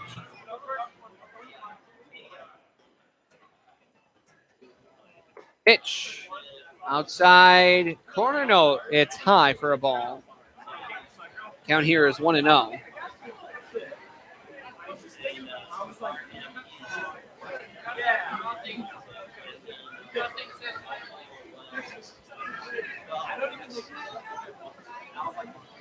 Here is the 1-0 from Dufault. And the pitch. Big cut there from Fairclough, who tried to send this one miles down the road. 1 ball, 1 strike. Right now it looks like actually for the New York Yankees, I don't think Clint Frazier is going to be too much a trade bait, because right now he's dealing with post-concussion migraines, it appears, and according to multiple reports. So I don't believe he's going to be an immediate fill-in for Judge while he is out for 3 weeks due to a fractured wrist. 1-1. Caught on and missed, and now strike 2. It's 1-2. And for Judge, I got to say the toughness of that kid is mind-boggling. Playing 3 extra innings after you break your wrist. That is something else. Well, Aaron Judge is, we've known him in the majors to be a super competitive guy, so it's not really at all surprising. It'll be a 1-2 count for Dufault as the runner goes. The pitch bounces away, and he's going to think about heading over to third, and he will do so. Let's see, the throw over to third is not in time. How about that? A stolen base and wild pitch in the same pitch throw. Whatever works, moving base runners over. The Suns couldn't do it themselves, so the Silver Knights, they throw them a little bone right there. Still have to get a base knock to bring them home, but it's a lot better than it looked about 30 seconds ago. So the Suns have a runner on third for the second time here tonight. The other one was in the first with Hughes sitting on first with 2 men out. So hopefully going to not repeat what they did last time, and that is squander the opportunity. 2 balls, 2 strikes, 2 men gone. Dufault fires this one, and it's fouled out first base side.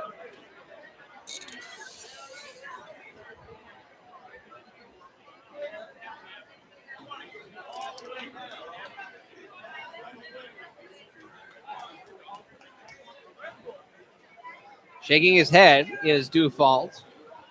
Breaks his hands together and sets from the stretch. 2-2. Swung on yet again, fouled off, and we'll go again from 2-2.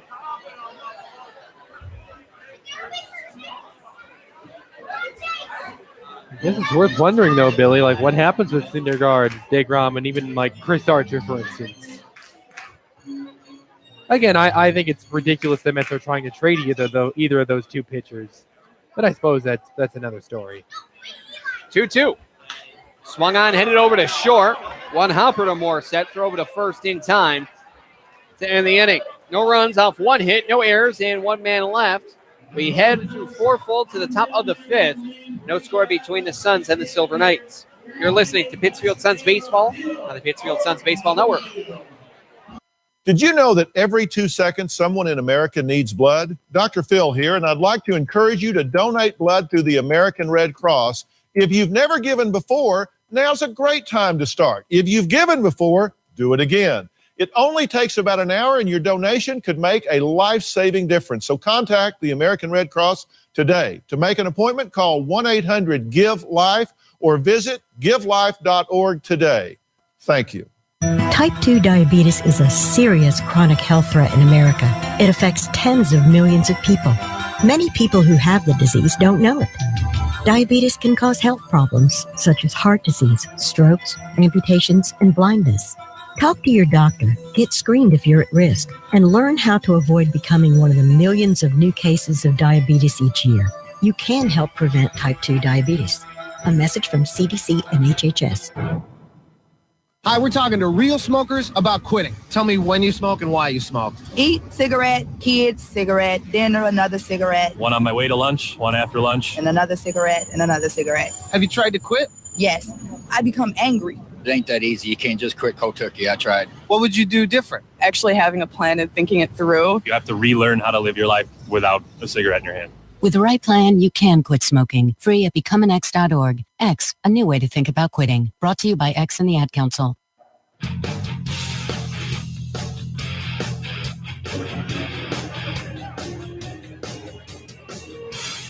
Visiting half of the fifth, that being the top half. The 6, 7, 8 batters do up. Tyree, Gorham, and Gorion are 0 for 2 collectively. A walk and a stolen base for Gorion, but a ground out to the second baseman by the lefty Luke Tyree. His first time up back in the second to end that inning. Mestre with a pitch. Flashing bunt as this one is outside. Maybe high as well. 1-0. One hit for the Silver Knights. 4 hits and an error for the Suns. Nothing doing offensively for either team so far. 1-0. Curveball does not hit the inside corner. Count here now is 2-0.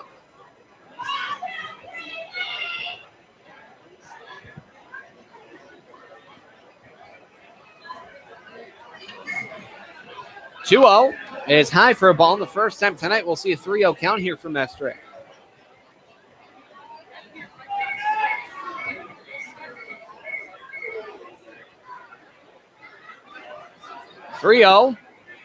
Looks like it misses, and a 4-pitch walk to start off the inning for Luke Tyree. Bring up Andrew Gorham, who flew out to center his last time up.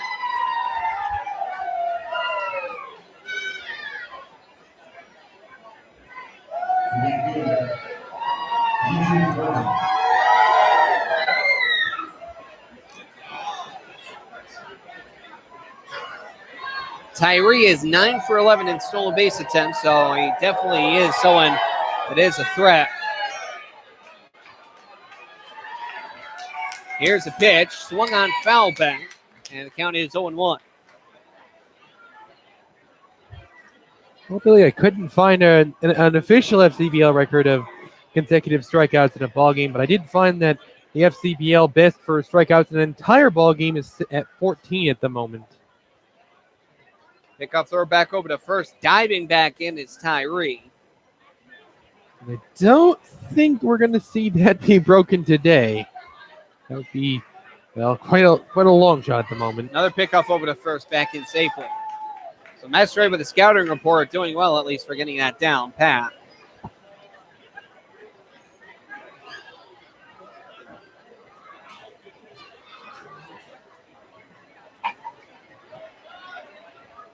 Runner goes. The pitch is swung on, headed towards second. DiMartino is there. No play at second. Throw over to first. Just barely gets him in time. And because Tyree was up with the pitch, they had no play to make. And because the ball was slowly hit, DiMartino was able to get there in time. Barely able to get one out on the play there. So that will go down as a 4-3 put out. Tyree over to second on the play. And now here is Max Gorion.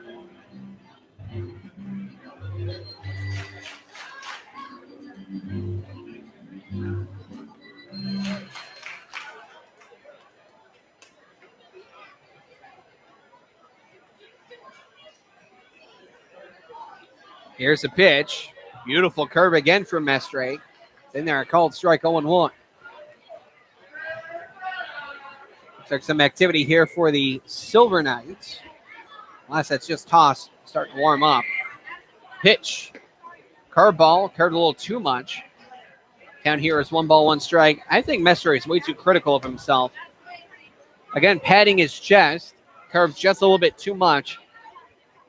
I mean, he reminds me of one of those guys that when anything goes wrong, blames himself. When anything goes right, credits the team. Pitches in there, called strike 1 and 2. I mean, it's better to have too much of that than too much of like, oh, I'm like the reason why we're good, and oh, that wasn't my fault, it was your fault type guy. He is the exact opposite of egotistical and a true gentleman and true teammate. It's better to have too much if there's such a thing as that. Runner goes, throw over to third is high, so stolen base. The pitch was high as well, so it's 2 balls and 2 strikes. Risky take from Luke Tyree, but that really puts Nashua in a good position to finally take the lead here in the 5th inning. Fly ball or any type of base hit will bring him in. Speaking of in, that is the exact same of what the infield is doing here.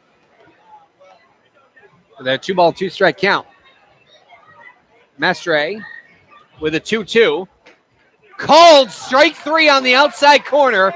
Blows him by with a fastball and absolutely freezes him. Wow.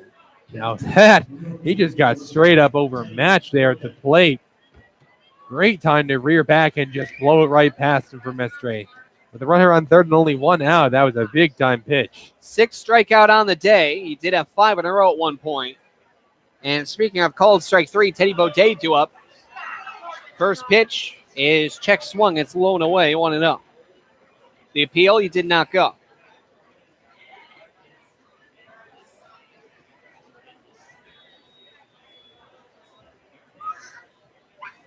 Here is the 1-0. Curveball and a beauty. 1 ball, 1 strike following that curveball that hits the outside corner.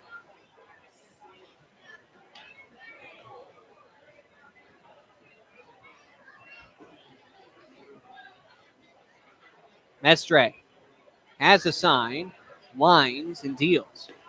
Pitches low and away for a ball. Now 1 ball, 2 strikes.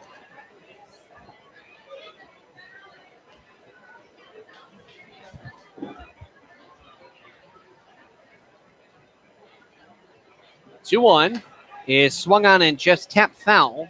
Now 2 balls and 2 strikes. On third is Tyree. At home plate is Baudet with a 2-2 count and 2 men gone. Both men with stirrups, and I have to say, nice. Seriously, you look at the 3-stripe layout there for the stirrups there on Tyree, as well as the single stirrup there for Baudet, who cuts on this one and misses, and that is strike 3 for the 7th strikeout of the ball game for Mestre and puts an end to the threat. What a huge duo of strikeouts. No runs, no hits, no errors. 1 man left 90 feet away. We head to the bottom of the 5th. No score between the Silver Knights and the Suns. You're listening to Pittsfield Suns Baseball on the Pittsfield Suns Baseball Network. Hi, we're talking to real smokers about quitting. Tell me when you smoke and why you smoke. Eat, cigarette, kids, cigarette, dinner, another cigarette. 1 on my way to lunch, 1 after lunch. And another cigarette, and another cigarette. Have you tried to quit? Yes. I become angry. It ain't that easy. You can't just quit cold turkey. I tried. What would you do different? Actually having a plan and thinking it through. You have to relearn how to live your life without a cigarette in your hand. With the right plan, you can quit smoking. Free at becomeanx.org. X, a new way to think about quitting. Brought to you by X and the Ad Council. They're your friends. They're your neighbors. They're even famous entertainers. They're teachers. Okay, class, settle down. They're scientists and astronauts. They're hams. They're 650,000 strong, and they're just like you. Earning your amateur radio license is easy. Just contact the American Radio Relay League at 1-800-326-3942. Did you know that every 2 seconds someone in America needs blood? Dr. Phil here, and I'd like to encourage you to donate blood through the American Red Cross. If you've never given before, now's a great time to start. If you've given before, do it again. It only takes about an hour, and your donation could make a life-saving difference. So contact the American Red Cross today. To make an appointment, call 1-800-GIVE-LIFE or visit givelife.org today. Thank you.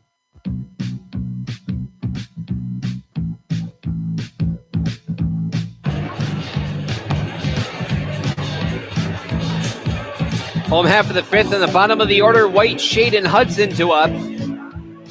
For White and Shade, they're both 0 for 2 with a grounder and chopper back to the pitcher. And for Hudson, a single to right field.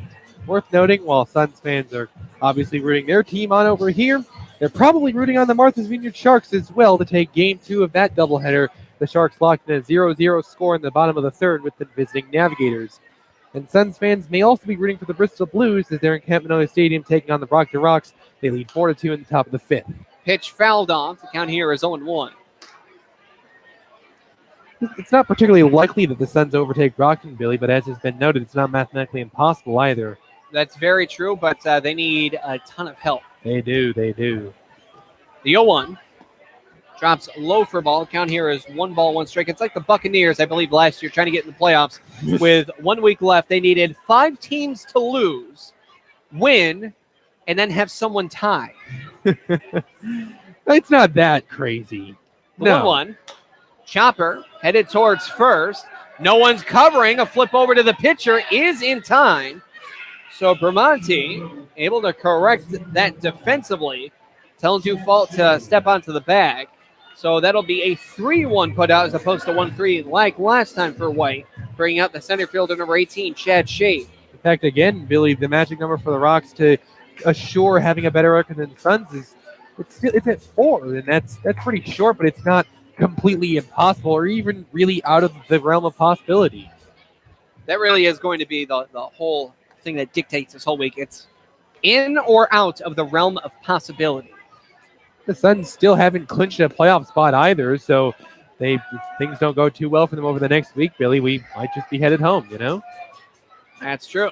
Count is 1-0 fouling that fastball that went low. And that's also, the Suns play the Silver Knights 4 times and the Navigators once. They really got to take care of business in those games in particular. The 1-0 is a check swing. He did not go. The appeal, yes, he did go, apparently.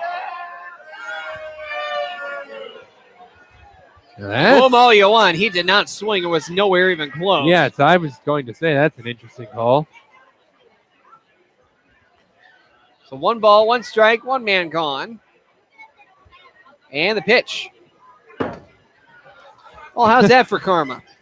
3-0, rather now 2-1. No debating that one. And if you do, well, go back down to the Mexican League.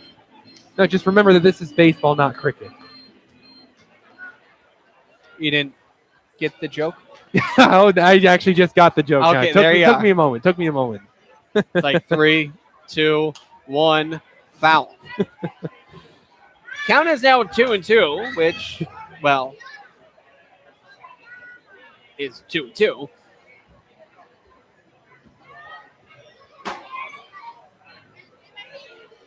Dufault has the sign. It's a 2-2 count. And the pitch. This one a chopper. Headed over to third, rather. Diving is the third baseman, Coyon. And reaching first is going to be Shade. But with the third baseman cutting off the shortstop there, that gave away the out. Yeah, that you respect the effort, but not the thought process. Like if he had just let that, I'm pretty sure they would have had the out there, but diving broke it up. And yeah, an all-star shortstop behind the third baseman, Coyon. Well, I think that was just blown on the scouting report because the third baseman, Coyon, dives for the ball and cuts it down. Even if he would have gotten up, would not have gotten out Shade. If the shortstop Morissette had it, he had a full chance because of the momentum that he would have been carrying his body. So we'll go down as a base hit and bring up the catcher, Hunter Hudson, as the pitch is low, just barely grabbed by Baudet, and the count is 1-0. As we like to call it, Billy, clearly going to be ruled a base hit, but more of an ME mental error in the field. That's very true. Shade, more or less, in every sense of the word, threat, a true threat to steal.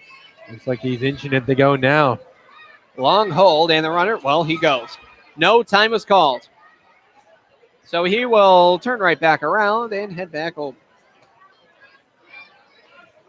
Shade is 17 for 21 on the season. I've grown to kind of realize Shade's going to steal because, like, you can kind of see, like, his legs do, like, a jello jig out there around the bag. Like, he kind of just does a bit of a jig, like, over to the second base, now back over to first. It's like he's kind of tensing up for a pickoff throw, but he's also readying up to steal at the same time. The 1-0 is lined into left, and right there is a left fielder on a line shot. Biddison collects the out. That's the first time any ball's been hit towards him.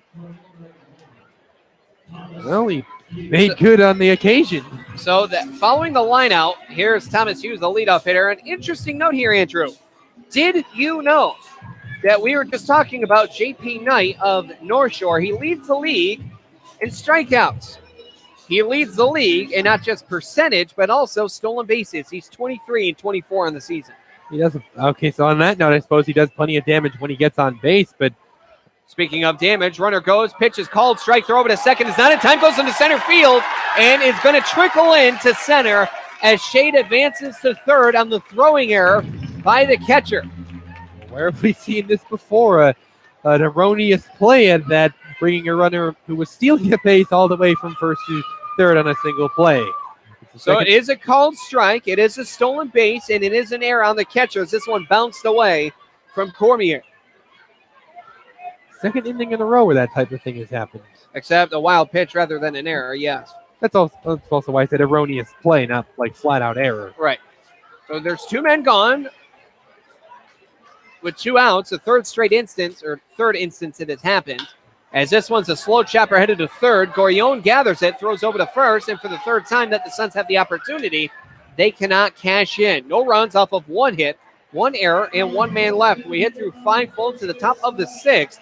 Currently no score between the Silver Knights and the Suns. You're listening to Pittsfield Suns Baseball on the Pittsfield Suns Baseball Network. Too bad about radio. Oh, what do you mean? Well, since television, hardly anybody listens to radio anymore. Oh, I wouldn't worry about that if I were you. There's a radio in use for every man, woman, and teenager in America. Really? Gee, I'd hate to think of them all turning them on at once. They do. Every morning. Who listens to radio? That go where you go, medium called radio. That's with you every night through the long commuter fight, and in the morning with your toast and mama lady-o. Who listens to radio? No matter if it's summer, winter, spring, or fall. Who listens to radio? Only 150 million people. That's all. They're your friends. They're your neighbors. They're even famous entertainers. They're teachers. Okay, class, settle down. Open your book. They're scientists and astronauts. They're hams. They're 650,000 strong, and they're just like you. Earning your amateur radio license is easy. Just contact the American Radio Relay League at 1-800-326-3942.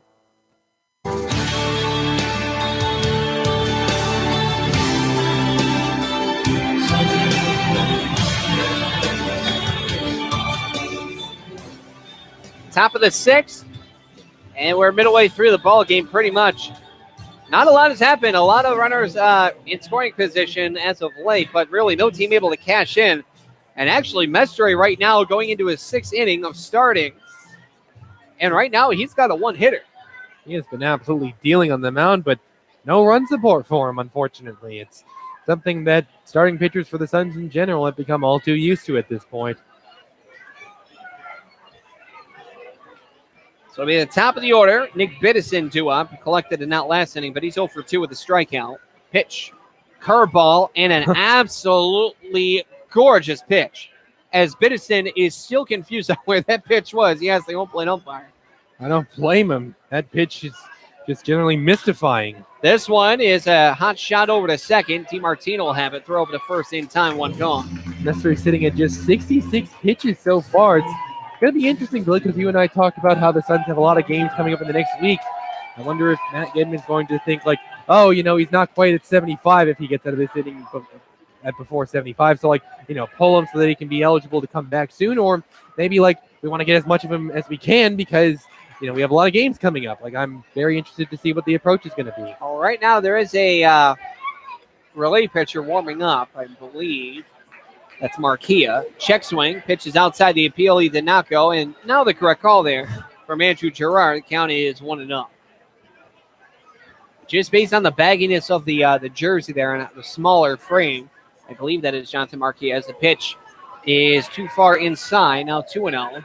The break on that ball, though, like that thing, if it had gone flat straight, it would have either gone behind him or plunked him from behind, and it still somehow find its way deep inside of the part of the plate. Pitch is outside now 3-0. We saw this last inning. Actually, I believe that's Kyle O'Neill. Yes, it is. I haven't seen him in quite some time. At least not at Wacona Park. The 3-0 is going to be held all the way, and it hits the outside corner. Could see him check his swing on that one, though. So maybe he would have tried to surprise some folks if it had been more in his wheelhouse. Here's the pitch. The 3-1 has a chopper over to second to Demo. Good snare there. He will underhand flip over to first, and now there's two men gone on a good short hop on a two-hopper. Mystery continues to roll right along. Not a base hit against him since the first inning. As you said, Billy, a one hitter so far. Really, he's just been on cruise control most of the game. Cody Morissette going to dig in. He's 0 for 2 with 3 outs collected. Of course, a double play and also a strikeout.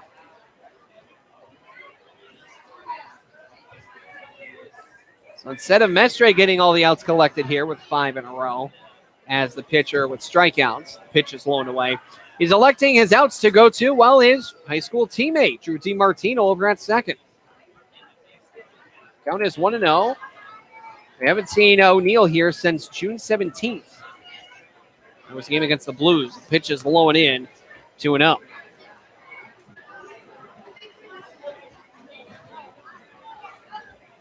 Mestre with the 2-0 as a hot shot, and it's ripped foul.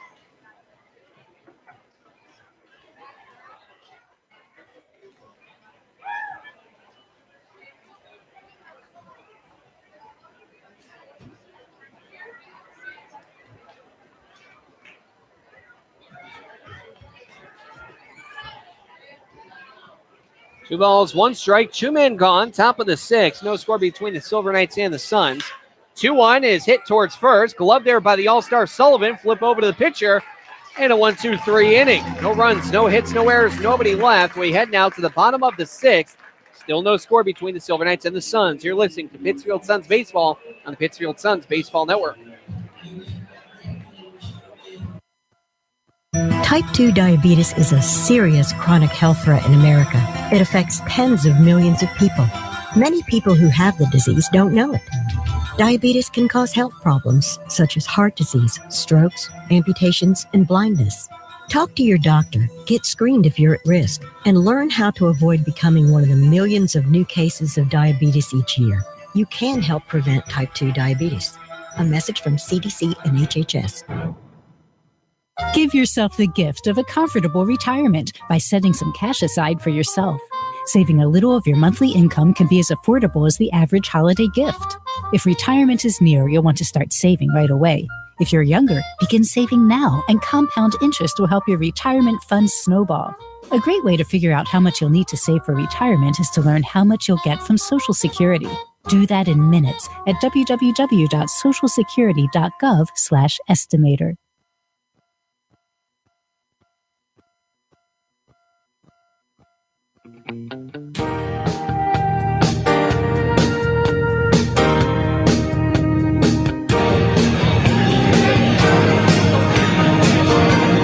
It is the bottom of the 6th.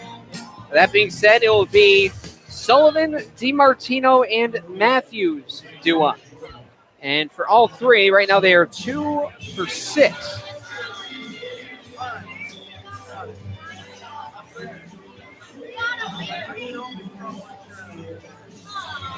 No runs for either team. A hit and error for the visitor of Nashua, and 5 hits and 1 error for the hometown Pittsfield Suns.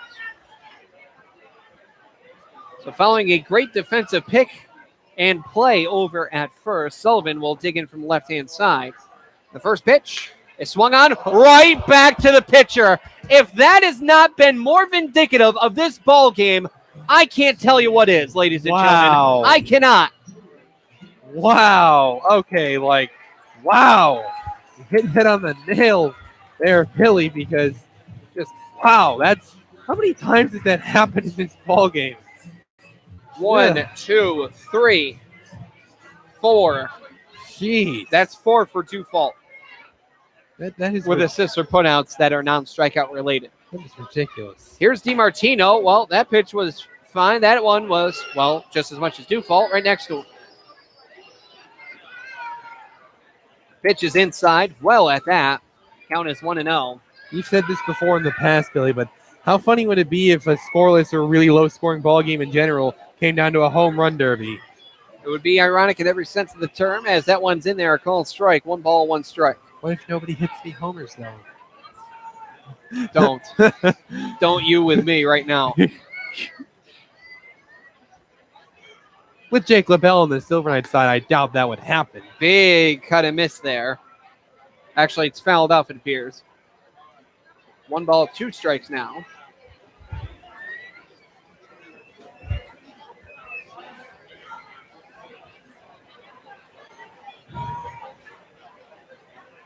Long hold here from Dufault in the pitch.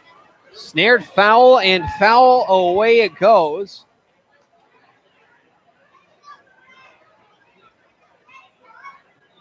Count remains 1-2.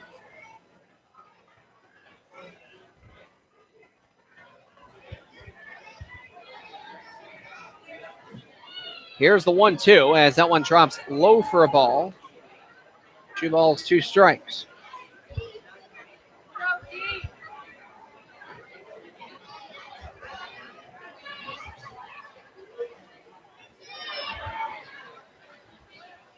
Long hold again from Dufault. And a 2-2. Cut on a miss for strike 3. Just untouchable there on the mound is Dufault. I wouldn't say that because, believe it or not, that is the very first strikeout of Dufault's outing.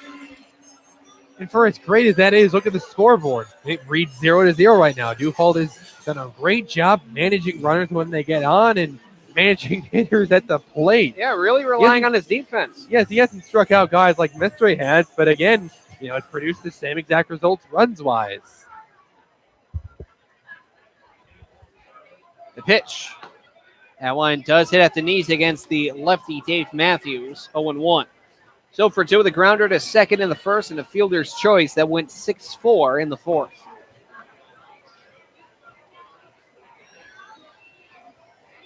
The 0-1. That one drops too far low. 1 ball, 1 strike. There's been 7 total complete games this season. I'm going to try to do my research and figure out which one of those, if any, are full 9 innings.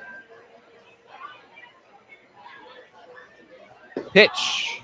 That is low for a ball. 2-1.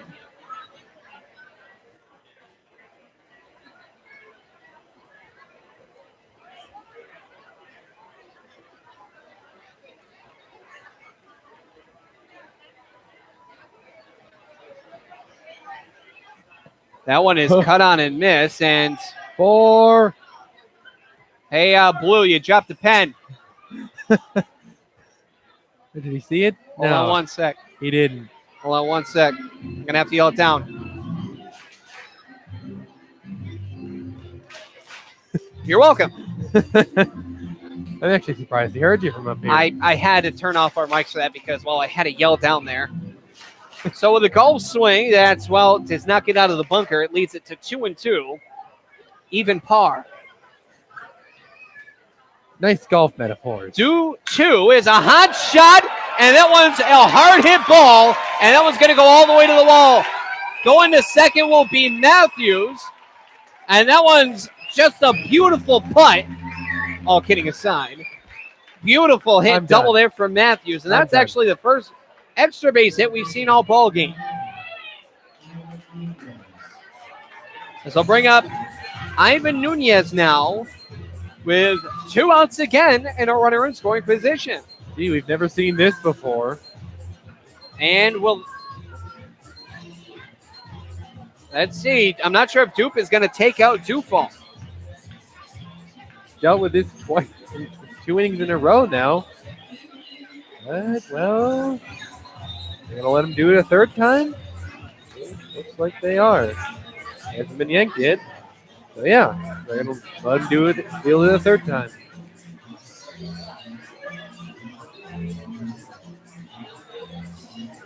He is at 88 pitches right now, though. So this is, unless there's a pickoff throw, going to be his last outing. Last inning, that is. And they are going to give him the nod to stay out there. He also could record a first pitch out right here. That would put him at 89. Yes. But at that rate, you have to figure through 6 full innings, the Silver Knights would probably give him the hook for the next inning, especially in a tight, scoreless ball game.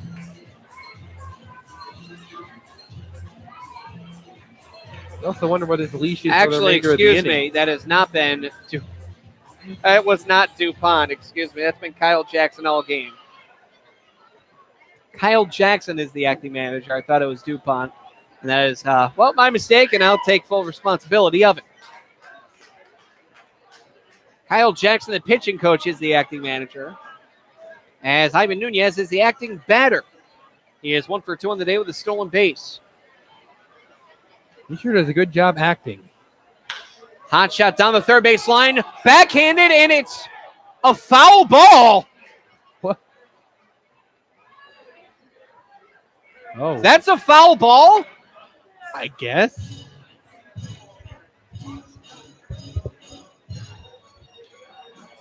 Surprised we're not seeing any sort of protest from the Suns dugout on that one.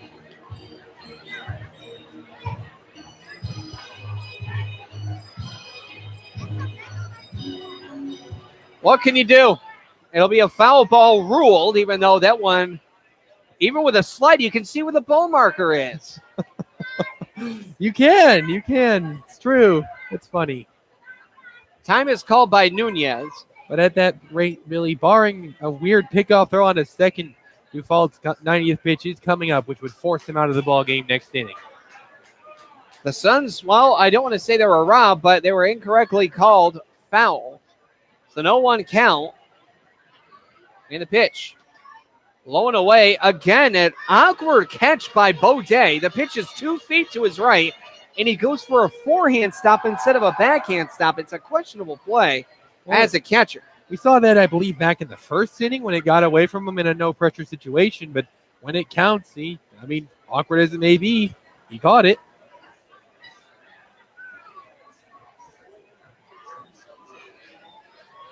Dufault with a 1-1. Pitch. Big cut and miss as he's down to a knee.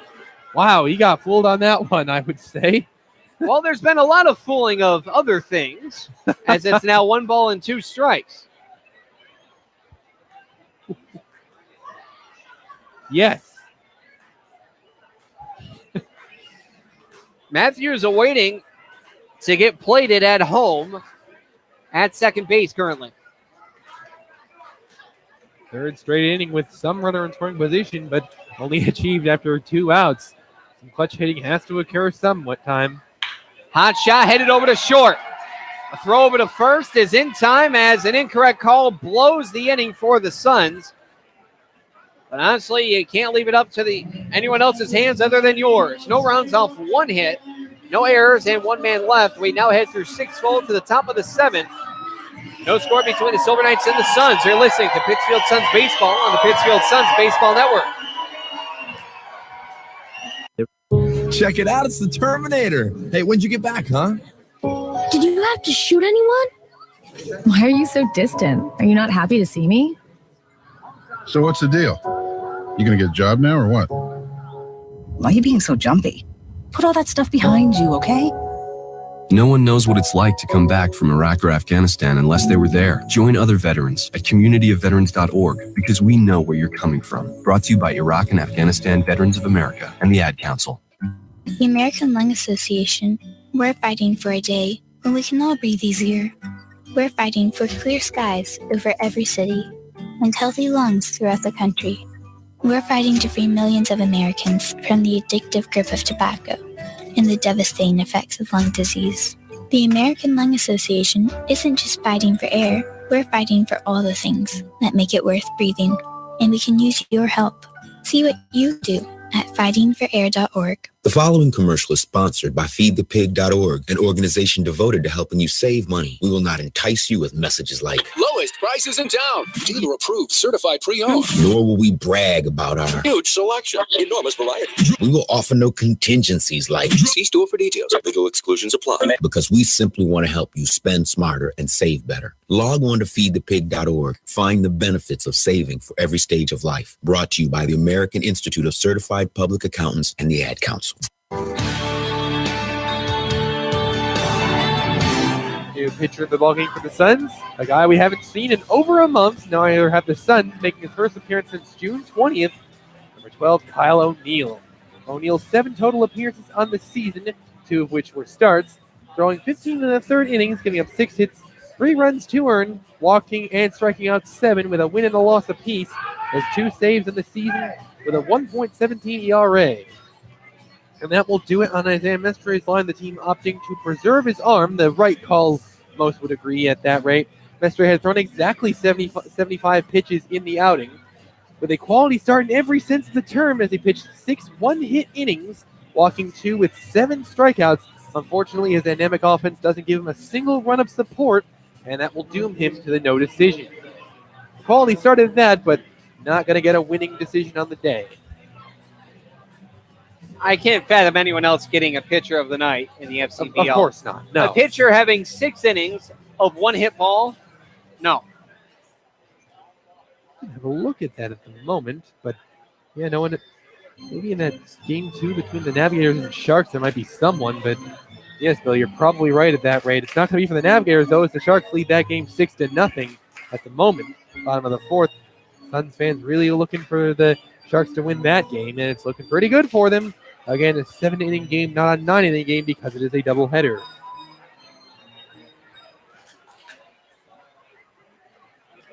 Joe Bramante will lead off the middle of the order here in the top of the 7th.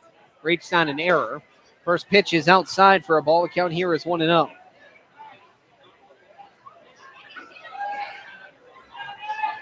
Yeah, the only guy who could compete with him for that designation for the Sharks is Chance Huff. And Huff nowhere near as impressive. 4 innings of 1 hit ball where he's only struck out 1. Still an impressive outing, but pales in comparison to Mestre's today. Here's a 2-0 from O'Neill. Now 3-0 as the pitch is also outside. It's, of course, the first time O'Neill has seen live action in over a month, so might be a little rusty. Pitch is high and away, and that's ball 4. There's the go-ahead run. For Jake LaBelle, no less. Uh-oh. Watch where you pitch this guy. Of course, we've seen the Silver Knights here twice as of recent, and in both of those games, the team that won in a shutout, with the Suns winning 1-0 on a walk-off, and the Silver Knights winning the most recent meeting here 4-0. So they've been naturally tight, closely defended games. O'Neill with the first pitch to LaBelle. Big kind of miss, who tried to bring this one to a 2-0 lead. Makes it instead an 0-1 count.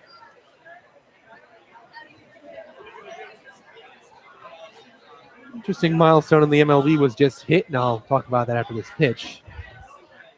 The 0-1 outside for a ball. Go ahead. So Jose Ramirez for the Indians just hit a homer to put the team up 1-0. That means that Ramirez has 31 homers on the season. He is the first guy since Jim Thome in 2000 to hit 30 or more homers before the month of August for the Indians. I was about to say. Now that, of course, that's fairly niche, but that's still pretty impressive. And the last guy to do it was a guy who just got inducted into the Hall of Fame. So, pretty good company to be in there. Chipper Jones, Trevor Hoffman, Jim Thome, really the headliners of that class. A very elite class at that. 2-1. Pitch is outside. Now 3-1. And now you can argue what class is the best class. Oh, boy. I feel like you and I, Billy, would argue that till we're blue in the face. I will say this is probably top 5. Yeah. Oh, for sure. For sure. A lockdown closer, an elite slugger, Yeah, definitely top flyers. Not elite there is this pitch as it's outside. He walks back-to-back batters. And now speaking of walks, Luke Tyree, that last time up he walked and later stole third. Now here's a meeting on the mound between Shalikas and O'Neill. Uh-oh, you can feel the momentum take a very eerie turn for Nashua at the moment. They're actually trying to threaten to, hey, what do you know, score a run. And let's see, I believe that's Tyler Briggs, I believe.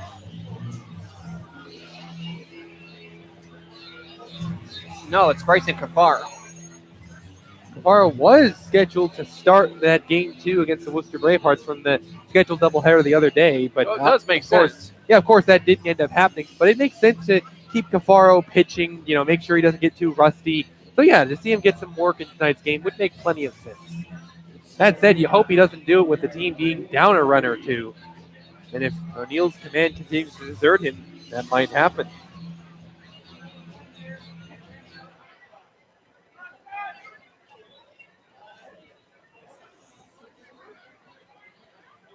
So the corner infielders are in for obvious reasons. Here's the pitch. High fly ball into right on a line drive. It will dunk down for a base hit. The throw over to second is cut off. With that base hit, not only is it the second for the Silver Knights, but now the bases are loaded with nobody gone. In a literally scoreless ball game here in the 7th, you wonder what the Suns' defensive approach is. Do they take the double play in exchange for letting a run score, or do they take the shot at home on a ground ball? Corner infielders are in for the lefty, Andrew Gorham. What would you do in that scenario, Billy? It depends on how hard the ball is hit. Yeah. It really is tough to say. This late in the ball game, there's only 8 collective hits. The Suns have 6 of them, but no runs. Haven't really been able to come up with that clutch hit. I don't know. I think I take the shot at home. First pitch. Well, it's taken for a called strike. Count here is 0-1. We'll certainly see. There's already been a 1-0 game here at Wacona Park. So it can happen. It's baseball. Anything can.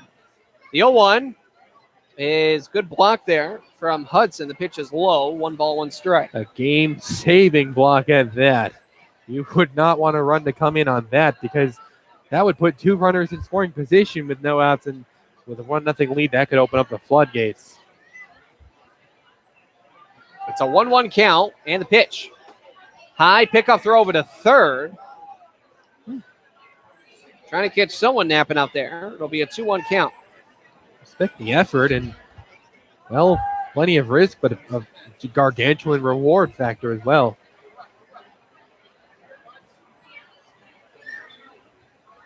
O'Neill has a 2-1 count with the bases loaded. Nobody gone in the top of the 7th. The pitch. That one's in there for a called strike. Gorham wasting an absolutely perfect opportunity. Danger down there. That were Jake LaBelle at the plate, he would have put that over the wall.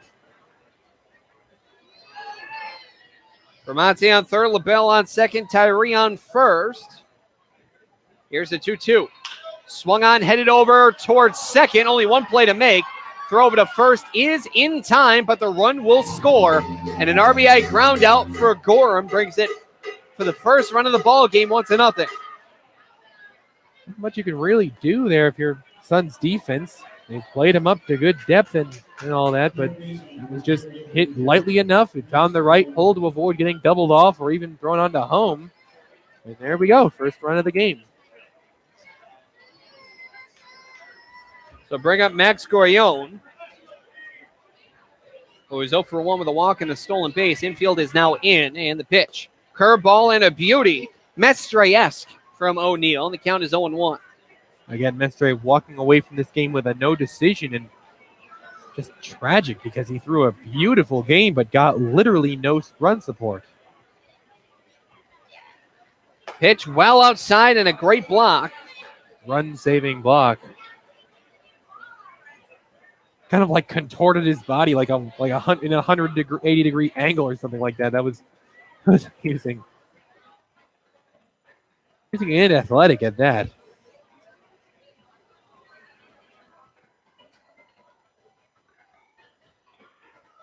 Here's the pitch. Just misses the inside corner.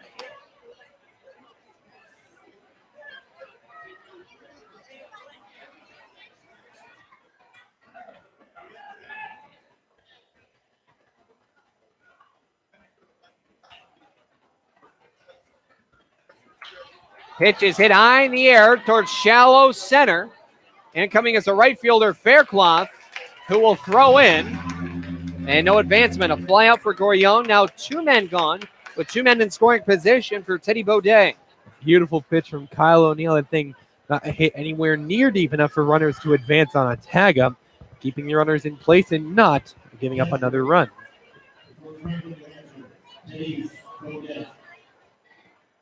Baudet has struck out twice today, both ways.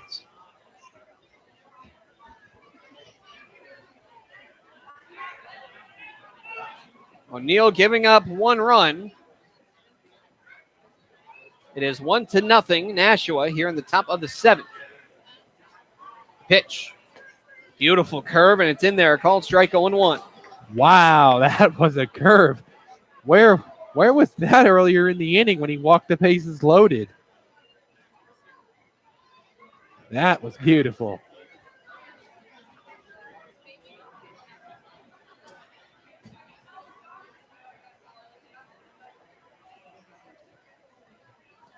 Count is 0-1.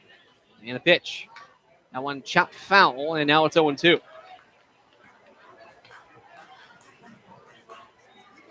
Big crowd here tonight. How big?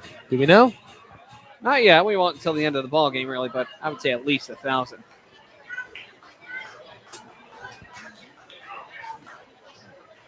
Actually, I'd say over average, really. An 0-2 count and a pitch. Outside for a ball, 1-2. Try to make him chase.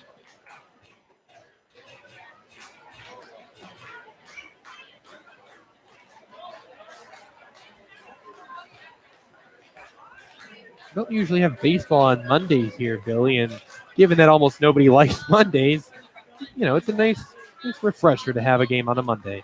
Pitch is outside now, 2 balls and 2 strikes.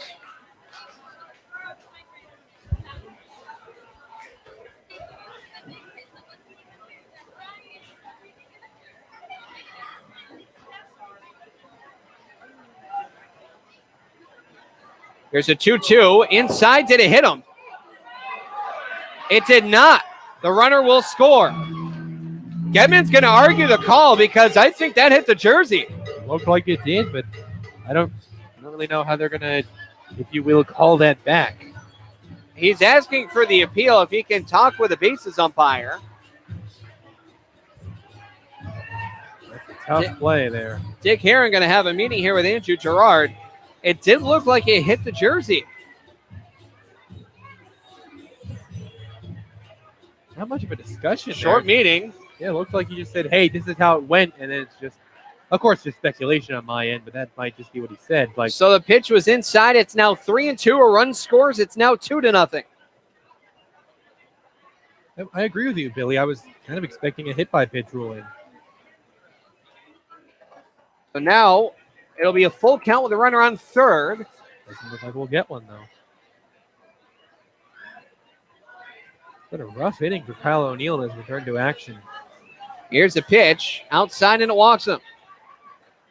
Yikes. 3 walks in 1 inning. And that's going to do it. Reasonably so. So it looks like they may bring out Bryson Cafaro. 2 runs in and a runner on third. Rather on the corners, now first and third. So we'll be right back with more Pittsfield Suns baseball in the top of the 7th with 2 men gone, runners on the corners, and 2 men in. It's 2-0 Silver Knights lead. You're listening to Pittsfield Suns baseball on the Pittsfield Suns Baseball Network. So here's my cell phone number, my husband's cell phone number, and here's the number to the grandparents. The number of the restaurant we'll be at, it's just down the block. And I told the neighbors you were here. So if anything happens, anything at all, don't hesitate to call. And what's your cell phone number again? I don't think I put that in. Honey. What? Honey, he'll be fine. Okay, let's go. I know you're right. The odds of a babysitter calling 911 1 in 1,400. The odds of a child being diagnosed with autism, 1 in 150. You know the odds of autism. Now learn some of the signs. No big smiles or other joyful expressions by 6 months. No back and forth sharing of sounds or facial expressions by 9 months. And no babbling by 12 months. To learn more of the signs and more about autism, visit autismspeaks.org. Brought to you by Autism Speaks and the Ad Council. At the American Lung Association, we're fighting for a day when we can all breathe easier. We're fighting for clear skies over every city and healthy lungs throughout the country. We're fighting to free millions of Americans from the addictive grip of tobacco and the devastating effects of lung disease. The American Lung Association isn't just fighting for air, we're fighting for all the things that make it worth breathing, and we can use your help. See what you can do at fightingforair.org.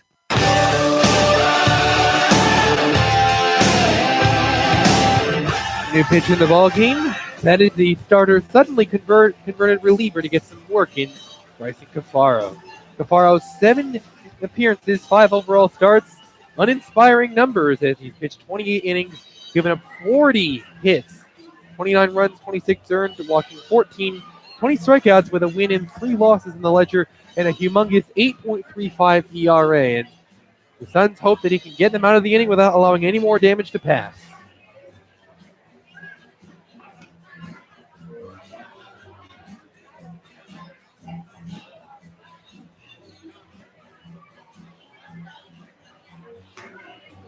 So Cafaro, this will be his 3rd time coming out of the bullpen.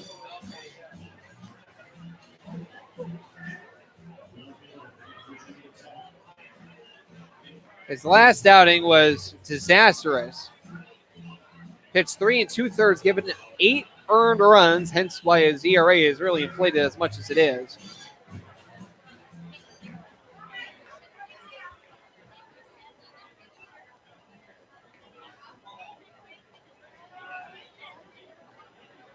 So not a great outing by O'Neill. The Suns looking to turn that around with Cafaro here, as the lefty will deal with runners on the corners. 2 men gone, and the pitch. This is the inside corner. 1 ball, no strikes. And with 3 walks this inning, you would figure that Gedman and Brandon Chalikas are just wanting to get someone on the mound who can throw a strike. Pitch. Misses inside again. Well, they're going to continue to wait for it. Pretty much the same exact location as the first pitch.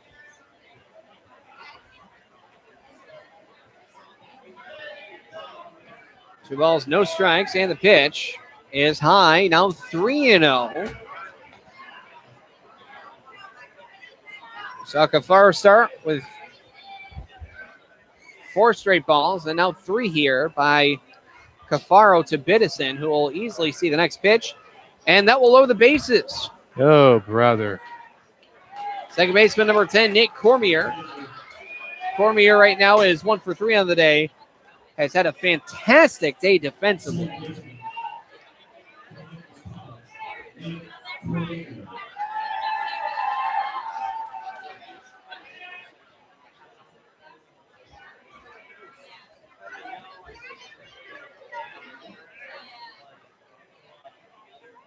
Here's the pitch, and that's in there for a called strike, 0-1. There's a strike call.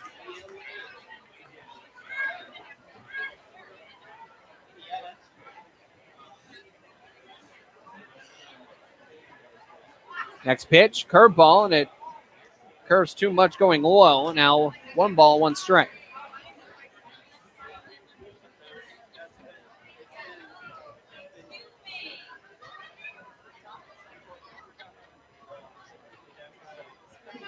Here's the 1 ball, 1 strike count away and well high on top of that.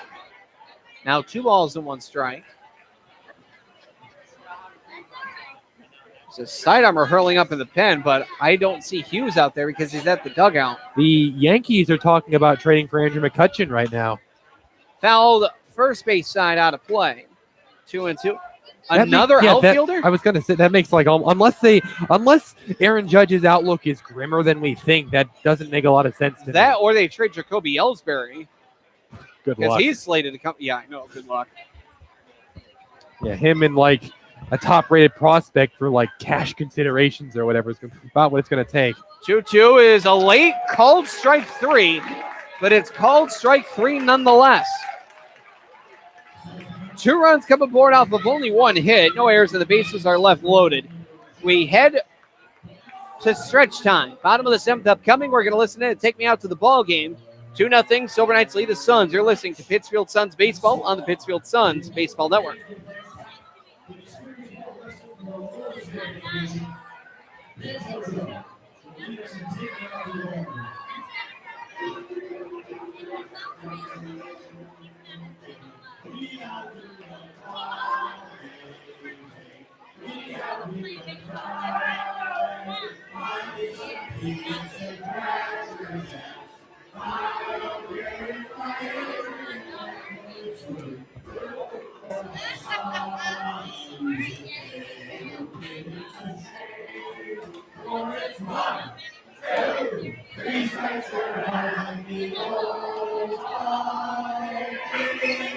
Silver Knights lead the Suns 2-0. Exercise is hard. So is maintaining a healthy diet. Of course, neither is half as hard as dying. Sadly, type 2 diabetes, heart disease, and stroke kill nearly 1 million people a year. Even sadder, most of these deaths are preventable with a few lifestyle changes, including regular activity, healthier eating, and not smoking. Talk to your doctor about your risk for type 2 diabetes and heart disease. And if your doctor recommends lifestyle changes or medication, listen. The reason so many die is because not enough are willing to change. You can stop it, starting right now. It's your life. Listen to your doctor. Eat better. Get moving. Visit checkupamerica.org or call 1-800-DIABETES. A message from the American Diabetes Association.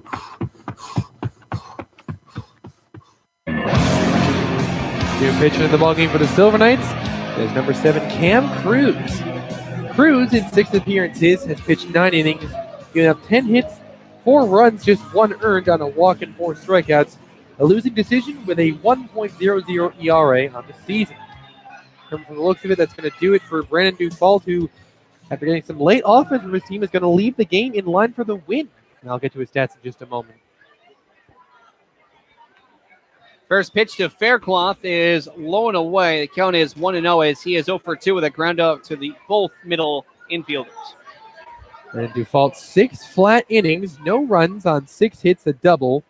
With a walk, a wild pitch, and a strikeout, he was forced to be removed from the game as he had thrown 92 pitches, which mandated his removal by FCBL regulations. Pitch was a big cut and miss there from Faircloth. That's not 1 ball, 1 strike here from Cruz to Faircloth. White is on deck. Shade is in the hole this inning. Here's the 1-1. Curveball, and that one is a slow swing and miss.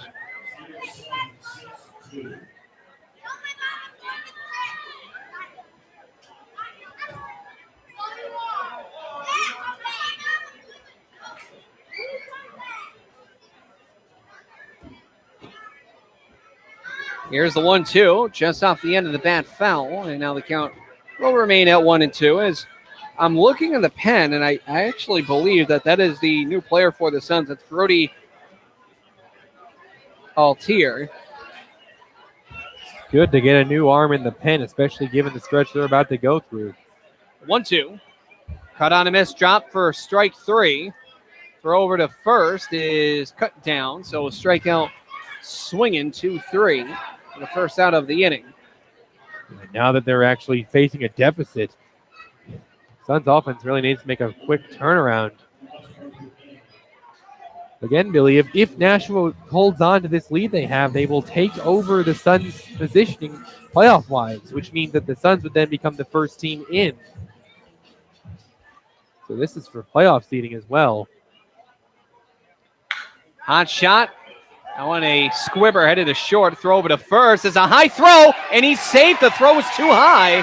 So that'll be a rare error on Morissette, the shortstop. Rare indeed. This thing A little bit high and fast as well, taking the first baseman off the bag just long enough to allow White to advance over to first.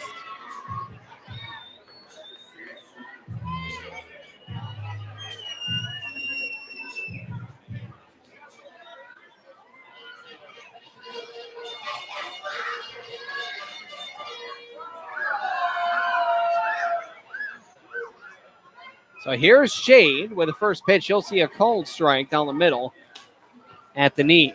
Count is 0-1. Shade is 1 for 2 on the day with a single, stolen base, and reached third on the same play with that stolen base due to a throwing error by the catcher, Baudet. The 0-1 is a check swing, doesn't matter. It hits the outside corner, strike 2.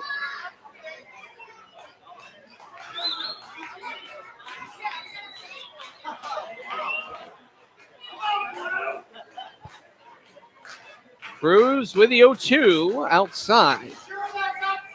They set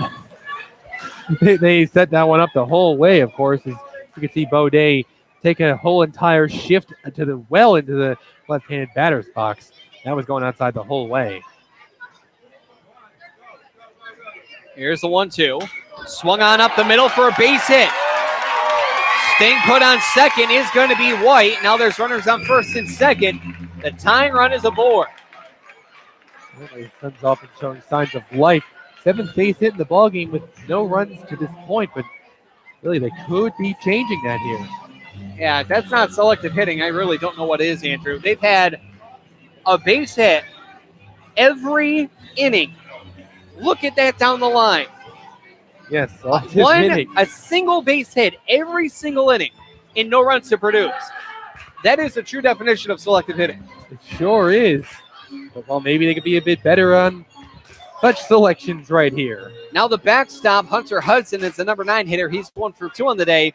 Would love number 2 here. Number 2 brings in a run. That one, however, will bring an 0-1 count by a cut and miss.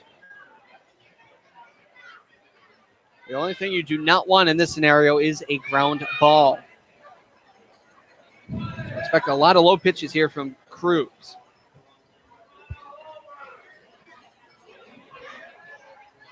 The 0-1.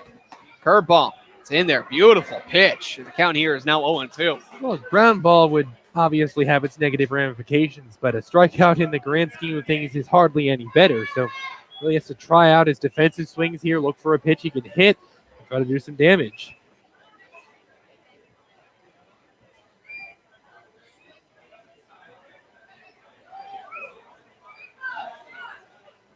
Now a step off here from Cruz. He wants to readjust.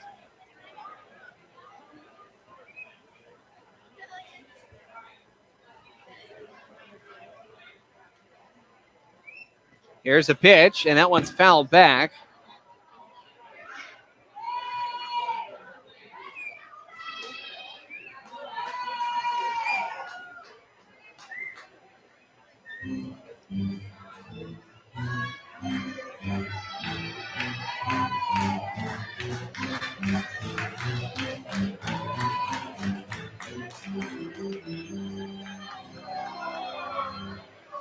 Cruz with an 0-2 count.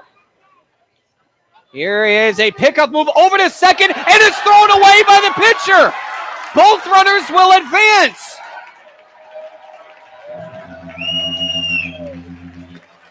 Wow.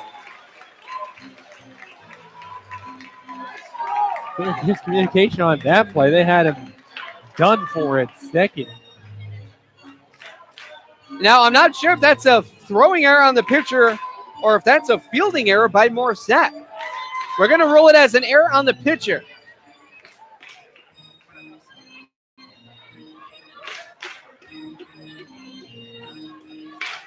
Forget the ground ball double play now. It's huge. The 0-2 is cut on and missed. What a poor pitch to swing at. That thing was about as high and away as you could get. It looked like the moment kind of got to Hunter Hudson on that one because he was not only really early on the swing, but he was off. You could see him like extend his arms and wrists up like probably a mile ahead of the zone. That pitch he had no business swinging it. And a well-timed pitch at that from Cam Cruz, who is 1 out away from getting out unscathed. So with 2 men gone, the pitch. It's a curveball to Hughes, and the veteran is going to see at least one pitch. Called strike 0-1. I get a base knocked here. He needs one. A base hit of almost any form could even tie the ball game up. The 0-1.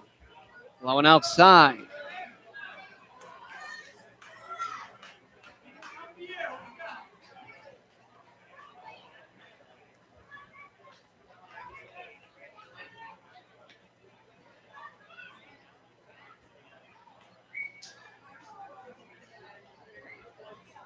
Here's a 1-1. Curve, and it just drops below the knees. As you heard a spectator say, great eye.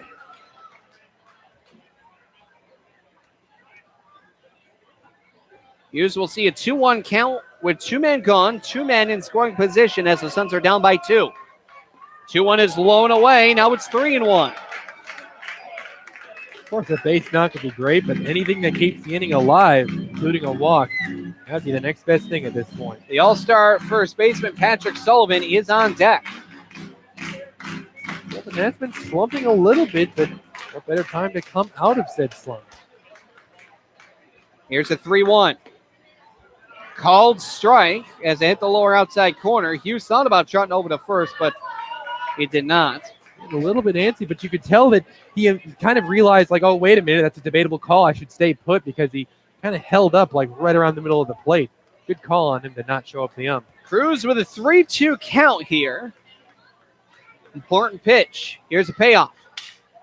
Shatters his bat right to the first baseman. Bramante will step on first for the unassisted putout to end the inning with no runs off of 1 hit, 2 errors, and 2 men left. We now head through 7 full to the top of the 8th. 2-0, Silver Knights lead it. You're listening to Pittsfield Suns Baseball on the Pittsfield Suns Baseball Network. The following commercial is sponsored by feedthepig.org, an organization devoted to helping you save money. We will not entice you with messages like lowest prices in town, dealer approved, certified pre-owned. Nor will we brag about our Huge selection, enormous variety. We will offer no contingencies like See store for details. Legal exclusions apply. Because we simply want to help you spend smarter and save better. Log on to feedthepig.org. Find the benefits of saving for every stage of life. Brought to you by the American Institute of Certified Public Accountants and the Ad Council. Type 2 diabetes is a serious chronic health threat in America. It affects tens of millions of people. Many people who have the disease don't know it. Diabetes can cause health problems such as heart disease, strokes, amputations, and blindness. Talk to your doctor, get screened if you're at risk, and learn how to avoid becoming one of the millions of new cases of diabetes each year. You can help prevent type 2 diabetes. A message from CDC and HHS.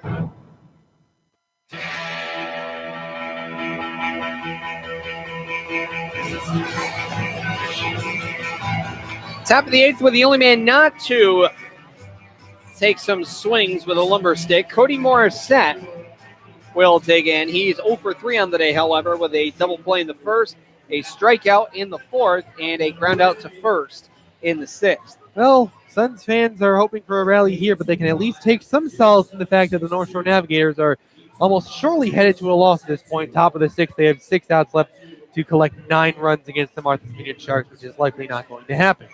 In addition, another team the Suns are competing with for standings at the moment are the Brockton Rocks. They trail the Bristol Blues 5-3 in the bottom of the 8th. But at least things around the Suns are going well. You just hope that things in front of them can go well as well. Right now they're getting help, but right now they need to help themselves. Indeed. And again, as a reminder, if the Silver Knights should hold on to their 2-0 lead, they will overtake the Suns in the standings. And that would also be their 6th consecutive victory. So Nashua really on a tear as of lately. First pitch is high and into the lefty hitting Morissette. Count here is 1-0 from lefty to lefty. Haven't seen that all ball game. This is the first of its kind today. As this one is big cut and miss.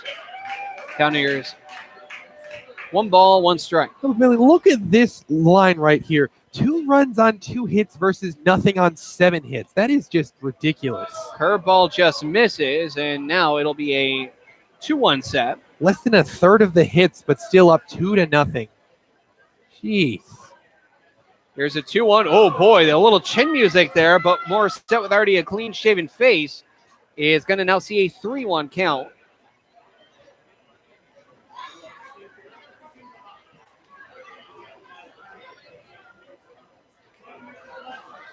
Cafaro with the 3-1.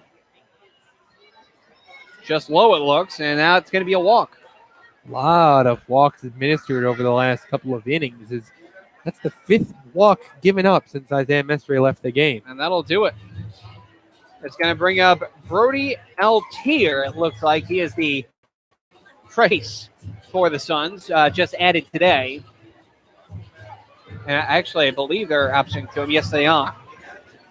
So Cafaro only goes 1/3 of an inning with 2 walks given up, as well as striking out a batter. So we'll be right back. In the top of the 8th, a man on, nobody gone. 2-0 Silver Knights lead it. You're listening to Pittsfield Suns Baseball on the Pittsfield Suns Baseball Network. Hi, we're talking to real smokers about quitting. Tell me when you smoke and why you smoke. Eat, cigarette, kids, cigarette, dinner, another cigarette. One on my way to lunch, one after lunch. And another cigarette, and another cigarette. Have you tried to quit? Yes.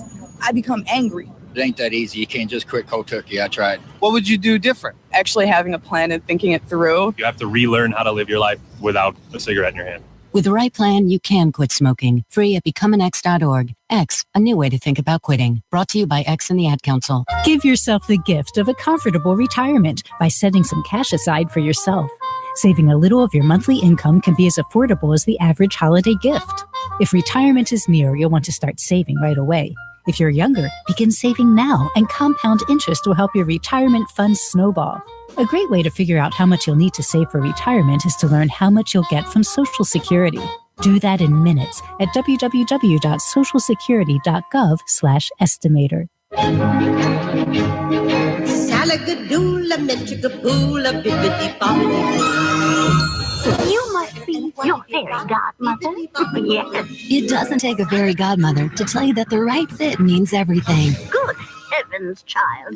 You can't go in that. Children under 4'9" need to be in a booster seat because they aren't ready for adult safety belts alone. Many parents miss the important step of booster seats. Maybe you better explain things to him. Booster seats raise your child up so that a safety belt designed for adults will fit and protect them properly. Oh, that does make a difference. Remember that 4'9" is the magic number, and get your little pumpkin there safely in a booster seat. Hop in, my dear. Oh, thank you.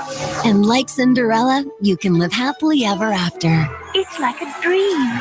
A wonderful dream come true. For more information, visit boosterseat.gov. This has been a message from the U.S. Department of Transportation and the Ad Council. New pitch in the ballgame for the Suns, making his team debut, Brody Altier. And again, on that note, he'll be making his team debut in today's game.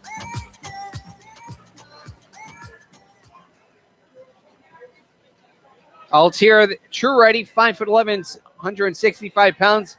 The junior out of Nichols College. The first pitch he hurls is lower ball. The count here is 1-0.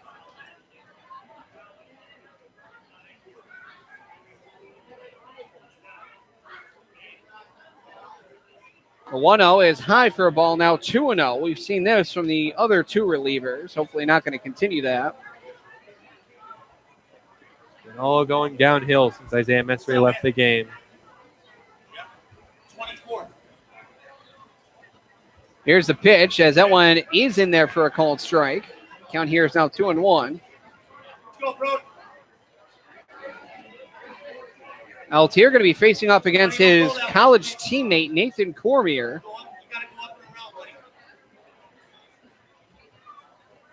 Runner goes as it swung on and missed. Throw to second is in time. Either way, you would have been out, if not by batter interference, but by the throw out. But a strong throw there from Hudson. Gunning down the runner, Morissette. Great throw at that. Wiping the bases clean. So 2-4 on caught stealing, throwing out his college teammate. And the pitch. Oh, big pull of a string there. Boy Scout type nod at that. Beautiful. Brody Altier, he's a local boy.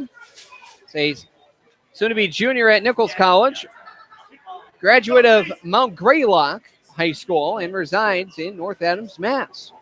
Not playing with the Steeplecats in the NECBL, but while he's playing for the Pittsfield Suns. About the next closest thing. Really is in every sense, yeah. So Jake LaBelle here, he's 0 for 2 with a walk and a run score.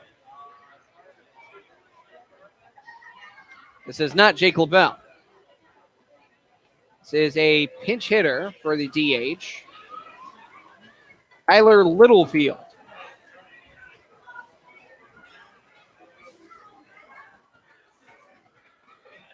Pitch hits the outside corner, called strike. Count here is 1 ball, 1 strike.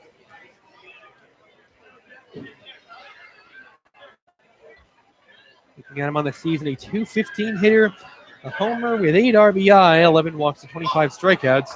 What a nasty pitch. Swung on and missed by a mile. The count is 1-2. Not too sure why he's getting a pinch hit over Nick LaBelle at this point. Altier, in 15 2/3 innings pitched at college, he went 3-0 with a 3.45 ERA. Pitches outside, 2 balls and 2 strikes.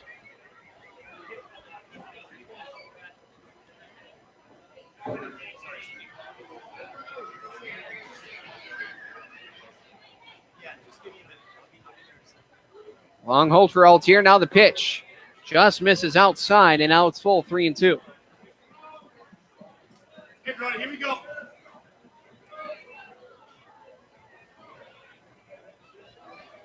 Brody Altier getting the sign as his elbow is extended. It's a very weird pitching motion. Payoff is fouled off, as that was ball 4, but he still made him swing at it. And looks like it was caught there by Luke Tyree. It was caught by his bare hand nonetheless. Of course, he doesn't have a glove on, but still, that makes it pretty impressive. Done right in front of a bunch of spectators as well. Probably the spectators from Nashua. They're here today. Here's a payoff. This one, a hot shot passes glove out right to DiMartino, who will glove it, throw it to first, and end the inning. Great debut thus far here from Altier, and that will end the inning. No runs, no hits, no errors, nobody left. And now, well, we're going to stay here and listen to Sweet Caroline. It is 2-0 Silver Knights lead the Suns as we head to the bottom of the 8th. You're listening to Pittsfield Suns Baseball on the Pittsfield Suns Baseball Network.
New pitcher in the ball game for the Silver Knights, and oh boy, that's quite the sidearm.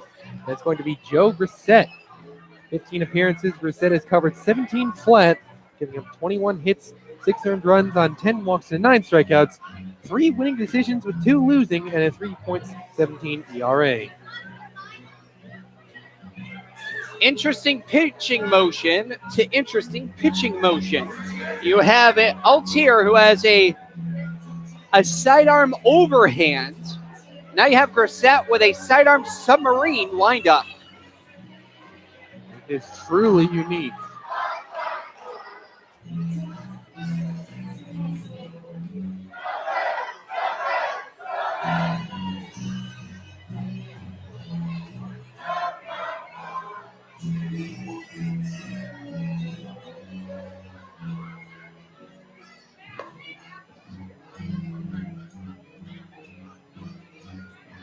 Does the start of the line for Cam Cruz. A full inning complete. Ran into a little bit of trouble facing 5 batters and giving up a hit.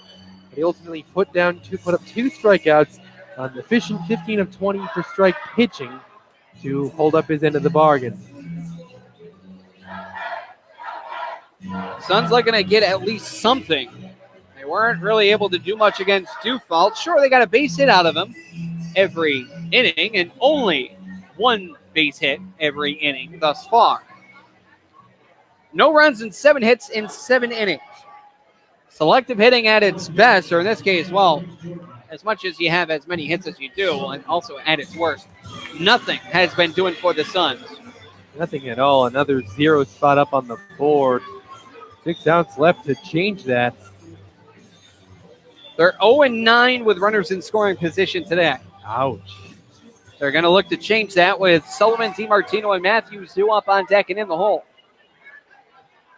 First pitch against the lefty. Misses. Looked good on the outside corner. Must have missed low. The count is 1-0. Let's strike call myself on that one. The sidearm submarine hurler Grissett with the next pitch. Again, looks good, but apparently we'll say it's low. I can't fathom it'd be anywhere else. Definitely hit the plate. Sullivan 1 for 3 on the day. 2-0. High fly ball down the left field line. That will shade foul.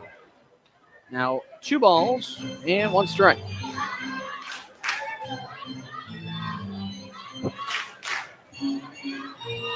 I see. Tyler Littlefield actually pinch ran for Jake LaBelle in the 7th. That's where that defensive replacement came in. That makes plenty of sense. 2-1 is hot shot foul. That's going to scare everyone who's not paying attention. Count is 2-2. We've never known LaBelle to be the fleetest of foot, but he does have a humongous fleetest bat. of arms, yes. Yes.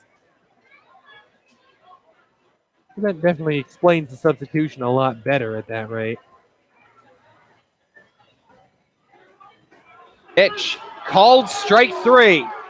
Oh, he served Sullivan motioning that one was just as low as the others, and I don't fault Sullivan for saying something because the other pitches, they were out of the strike zone. This pitch somehow is in the strike zone. That was a confusing sequence of events. Sullivan is within his right to at least question what happened, but, well, ultimately, called strike 3. DiMartino will dig in, 1 for 3 on the day. He struck out swinging his last time up. Grissett with the pitch outside, 1-0.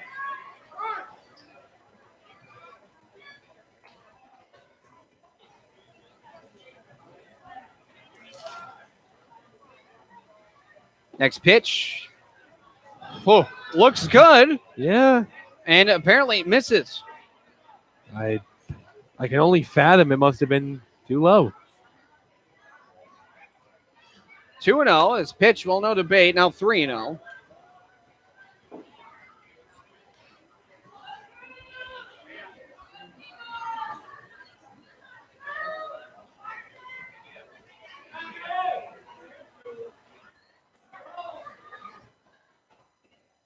Pitch well outside and a 4-pitch walk. There you go, bringing the tying run to the plate. And that is Dave Matthews, and, well, he hasn't had a homer in quite some time. He has been a free swinger all season, however, so he's looking to turn things around, at least get some discipline at the plate. And he has his past few, I would say, 4 weeks, yeah. Still leads the team in strikeouts at the moment. And I believe you said, Billy, in the top 10 in the FCBL. A little bit better, but still not, of course, particularly great.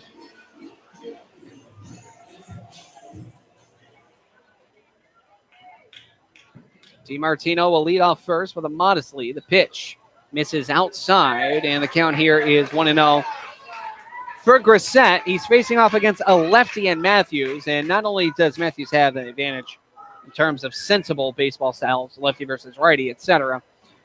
For Matthews, he's facing off against a sidearm submariner, but that one, the advantage was for Grissett. Swung on a miss, 1 ball, 1 strike.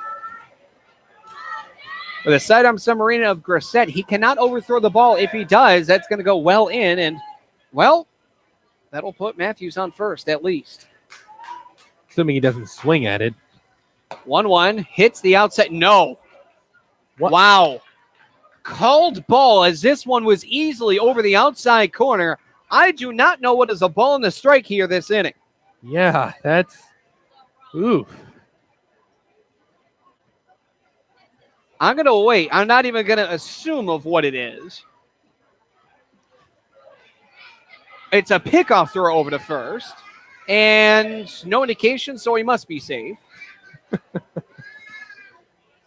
I'm sorry, just when things are that easily to be called and aren't, it's mind-boggling. Pitch. Now this one's called on the outside corner. Okay. Goodness me. I don't know. Maybe I'll flip a coin on that location. Go ahead and boo, fans. We have full right. Yeah. The strike zone is from here to here. It's like a strike triangle at this point. 2-2. Oh, wow. Okay. Now full count, 3-2 with a runner on first and one man gone. If I had a coin here, Billy, I would be flipping it right now. I don't know. Call it. I'm just saying. What do you think? Runner will go. The payoff is swung on and fouled off. Can't debate that one.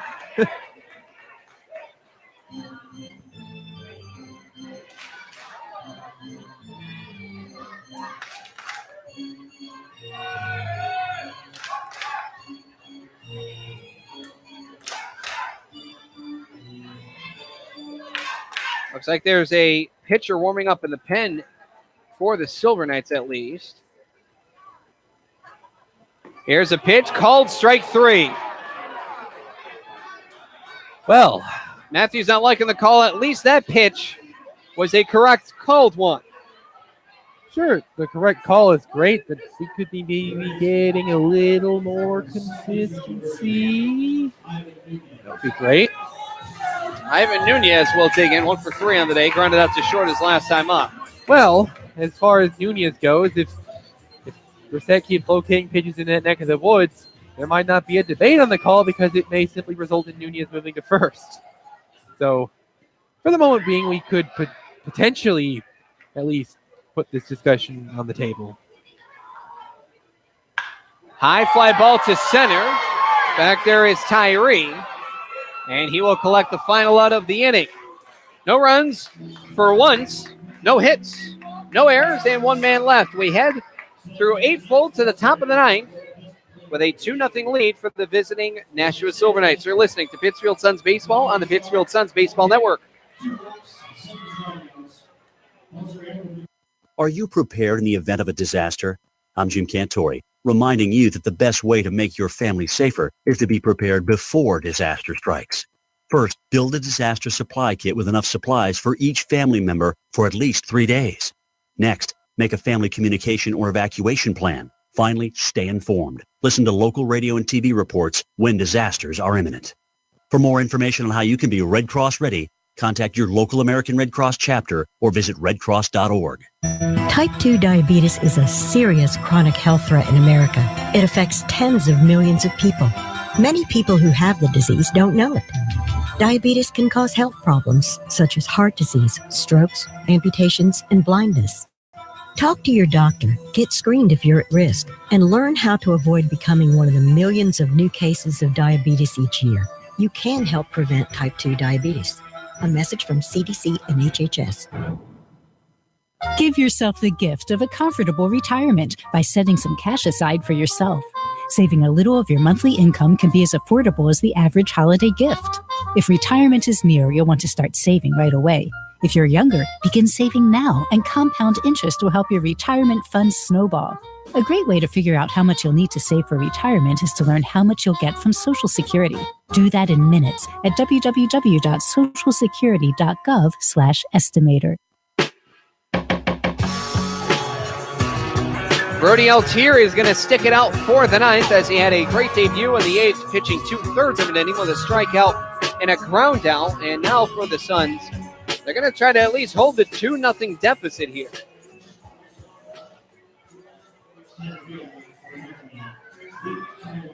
The same old beat-to-death narrative here for the Suns.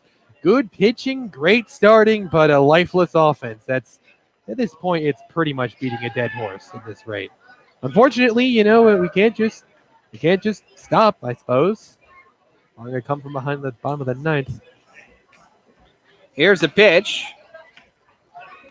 It's inside for a ball. The count here is 1-0 to Luke Tyree. The left-handed hitter right now is 1-2 with a walk and a stolen base. Altier with the 1-0. That one is low for a ball in the outside corner. Now 2-0.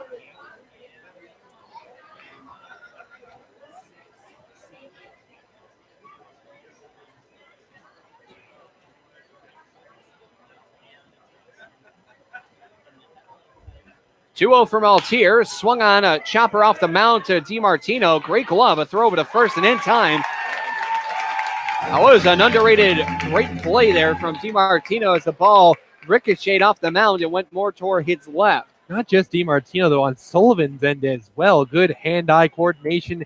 And we talk about how Sullivan's not particularly fast, but Sullivan's a big dude. And by big, I mean tall. Tall enough to snare that thing and prevent it from going into the dugout, keeping it in simple 4-3 putout.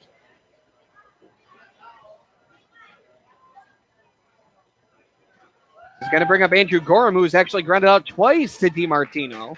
And the first pitch is in there for a called strike. He's 0 for 3 total. They fly out to center as well. 4-3 putouts, 2 outs in a row. 4-3 putouts last 2 times Gorham has come up. This one's going to go to the shortstop, just underneath the glove there of Hughes, as he had to travel quite a way. And that will go down as a base hit, only the 3rd in this ball game. Talking a bit about selective hitting, the Suns have selected the wrong chances to do so, but the Silver Knights have not. Of course, just 3 hits, but a 2-0 lead for them on the game. They've picked their moments to hit pretty much perfectly, I would say. Particularly stingy at that. Max Gorione, 0 for 2 with a walk and a stolen base. Here's a pitch from Altier, and that one's in there, calling strike. Count is 0-1.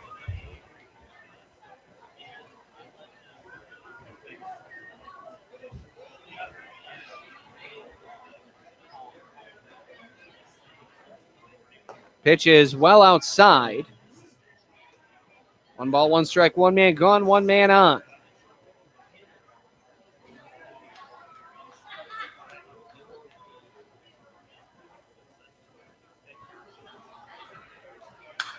That one swung on and it's fouled back. Count is now 1 ball, 2 strikes.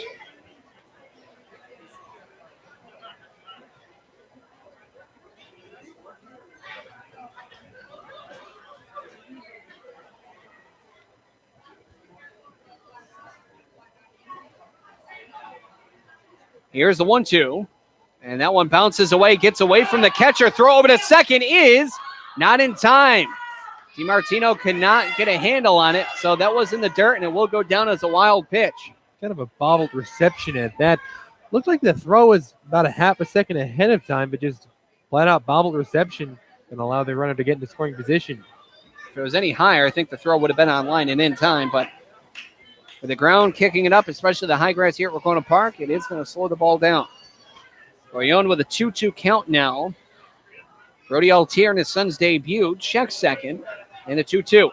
Swung on, and that one is going to go past the first baseman for a base hit, and they're going to round the runner here, and the throw home is not going to be in time. That will go down as an RBI single by Max Gorione, and now it is 3-0 Silver Knights. I am not particularly impressed at the effort made in the right field because it looked like all 3 defenders in the area just sort of jogged over to the ball. And, well, I'm not sure that a little bit more of a productive effort would have stopped the run coming in, but it certainly had a chance as the throw, even with the jogging, was pretty close. So it would have either held the runner up at third or gunned him down at home. I'm not at all impressed by that. Catcher Teddy Baudet, he's 0 for 2 with a walk his last time up, 2 strikeouts. This one a high fly ball in a shallow right center field. Shade is underneath it, and he will collect the second out of the inning. Wow, was that high? Gee, that one might have been the highest fly. I don't know, call that a pop-up or a fly ball at that, but that one, in terms of hang time, might have been the longest one we've seen tonight. Nick Biddison is now going to step up to the dish. 0 for 3. A walk his last time up. And the first batter faced off against Grayson Cafaro. He walked on 4 pitches.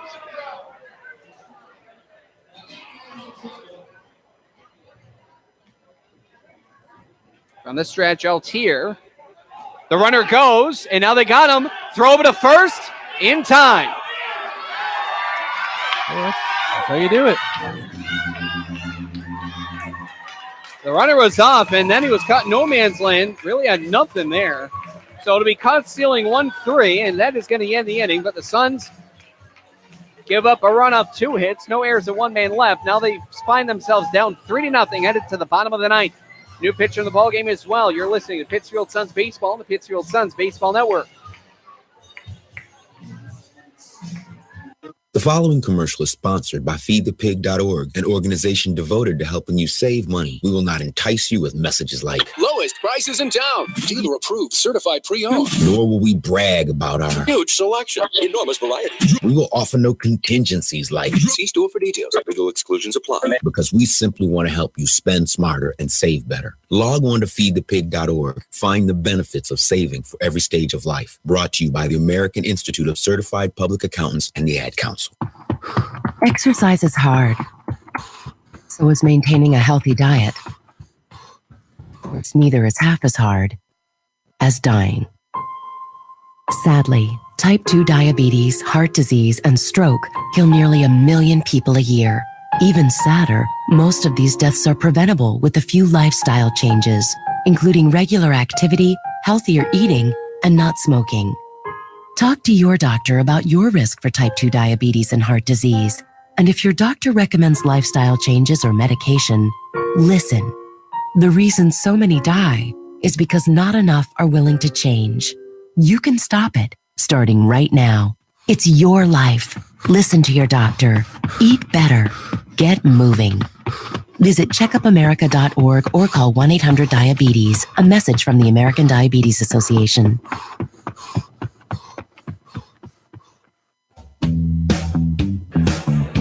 New pitcher to finish this one off for the Silver Knights. That is Drew Farkas, the all-star reliever, appeared in 13 games out of the pen. On a bit on rough times as of late, but on the season, a pretty solid season. A 14 innings pitched, 13 hits, 9 runs with 6 earned, walking 9 batters to 27 men struck out. One on record with 3 saves, and is fairly high for a closer, 3.85 ERA. The moment for the Silver Knights. That's going to do it for Joe Grissett. A clean inning from Grissett where he only walked 1 batter and struck out 2. Somehow in striking out 2/3 of the guy he faced, he actually managed to throw more balls and strikes on 17 pitches, 8 strikes. But if the score holds, Grissett, along with Cam Cruz, will be getting a hold of today's ballgame. No matter what, at that rate. Even if the Suns were to come from behind and win this game, Cruz and Grissett will be getting a hold. Faircloth white shade. 3 outs to play with, 3 runs to get, at least. Dylan Faircloth is 0 for 3 today. A double play in the second, grounder to short in the 4th, and a strikeout in the 7th. The lefty Farkas will dig in a safe situation, and the pitch. Fastball outside corner, called strike, 0-1.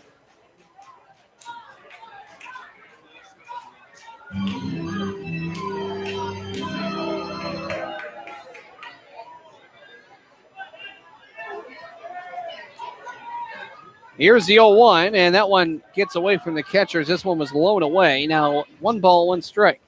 It's funny to me because the way the plate umpire got up, I thought he was looking to call a strike on that one.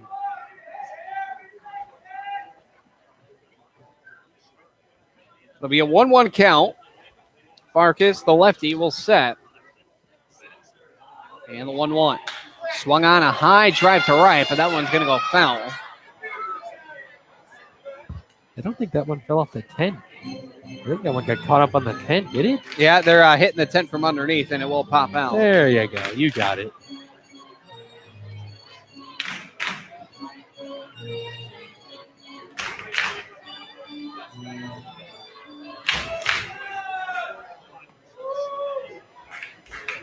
Farkas a long hold here. Now we'll finally set from the stretch. And the 1-2. Swung on a chopper to Moore, set at short. He'll grab that, throw over to first in time, one gone. This will now bring up Alexander White 0 for 3 as he reached on base last inning via error and reached third on an error.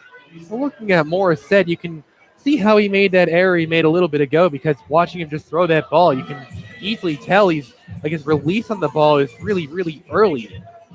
That's definitely going to cause the ball to fly up high. And even though that one was cleanly fielded, first baseman kind of had to raise his glove right about to his nose area in order to make the play. Pitch, curveball, and a beauty. That one hits the outside corner. Called strike 0-1 here to Alexander White. A grounder to the pitcher in the second, a grounder to the first baseman in the fifth. Grounded to short, which was thrown away by the shortstop Morissette. The 0-1 well outside. 1 ball, 1 strike.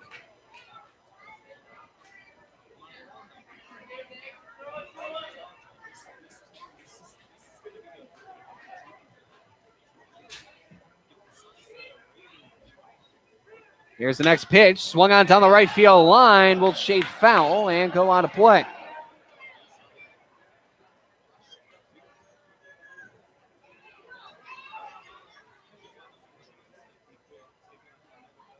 A lot of yellow shirts here for that Pittsfield Suns t-shirt giveaway that was been sponsored by the Greylock Federal Credit Union and Greylock Insurance Agency. So a lot of yellow shirts out today, part of the giveaway. Farkas has a sign. And the 1-2. Cut on a miss for strike 3. Suns are down to their final out.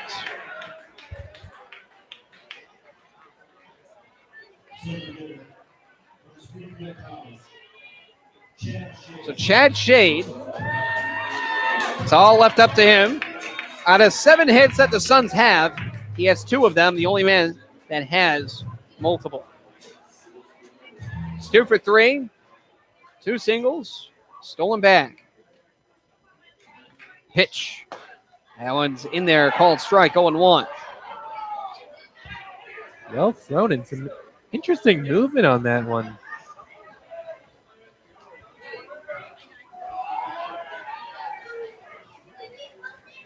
Farkas with the pitch, outside and low.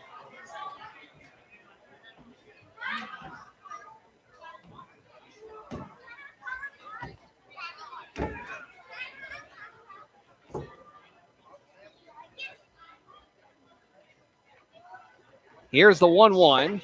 That's in there, called strike. Suns down to their final strike now.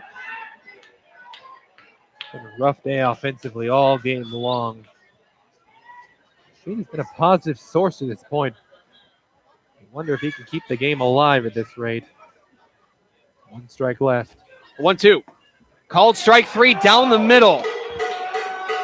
Oh, that's a rough way to end the game. Taking an obvious called strike as the last play of the game. You don't want to end a game like that. So that ends the ball game on a 1-2-3 inning. We'll be right back with the Pittsfield Suns post-game show right here on the Pittsfield Suns Baseball Network. They're your friends. They're your neighbors.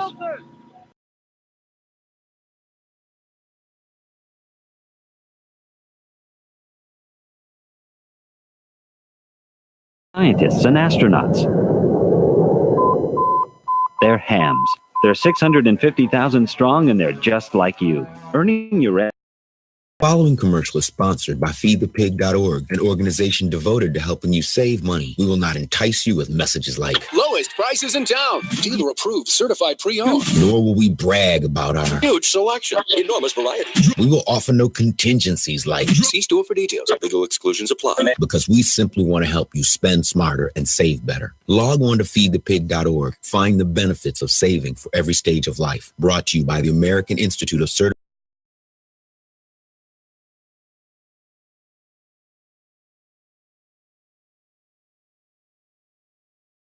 Our ports and waterways are safe and clean from oil or other hazardous material. We patrol our fisheries, protect marine wildlife and their habitats. With all we do, it's about protecting America.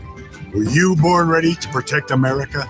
Learn more at gocoastguard.com. Sponsored by the United States Coast Guard in cooperation with the Massachusetts Broadcasters Association and this station.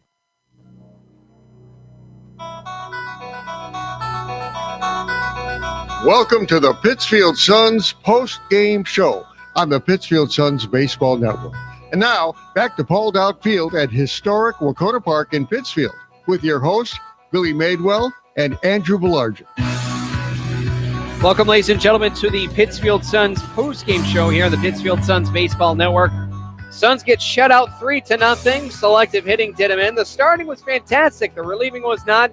And the hitting, with that being selective, they just cannot get any offense going other than one base hit per inning in the first 7. Of course, the same tired narrative over and over again. Phenomenal starting performance. Iffy relief core and absolutely lifeless offense in today's game. And look at that. The Suns drop another game with that combination. And with that combination now, they drop to the 6th spot, which is dangerous. Out of 7 teams in the league, top 6 get into the postseason. And by percentage-wise, right now, the Suns, they lose this one by a final score of 3-0. So what we're going to do is we're going to go into scoring recap because there's only 3 runs to be collected. Not going to take you very long. 2 runs in the 7th. One was on an RBI ground up by Andrew Gorham. A wild pitch scored Tyler Littlefield, who was a pinch runner for Jake LaBella at that time. And then an RBI single by Andrew Gorham again. Rather, RBI single by Max Goyan. That ends the ball game as, again, the Suns don't get anything. Silver Knights 3 runs, 4 hits, 3 errors, and they only left 6 men on base. For runners in scoring position, not the greatest, but of course, you can do better than that. 0-9, I believe it was. They went 2-10. Pittsfield Suns, not a great line. No runs, 7 hits, 1 error. 8 men left on base, and with runners in scoring position, again, they did not fare well. They only went, 0-9, not a thing. So that ends the ball game. Again, Suns get shut out and now drop to the number 6 spot. Right now, with North Shore, of course, the last team in the FCBL and the bubble team, we're in dangerous territory, Andrew. Yes, very dangerous territory, and I'm a little bit disappointed that I'm just not seeing a little bit more fight from this team, at least in today's ball game. Just very anemic. Pittsfield Suns pitcher of the game, Isaiah Mestre, 6 innings, 1 hit, 2 walks, 7 strikeouts. That is a fantastic line. But for the Pittsfield Suns, the hitter of the ball game and player of the ball game, not a great final at bat, but he did do quite all right. 2 for 4 on the day, Chad Shade with a stolen base to boot. That being said, Pittsfield Suns, their record is going to drop. They are now guaranteed a losing season. They are 18-27, and the Nashua Silver Knights are now 19-29. Unless the website did not pop up, Suns are still in the 5 seed. Suns have a 400 win percentage. Nashua has a 396 win percentage.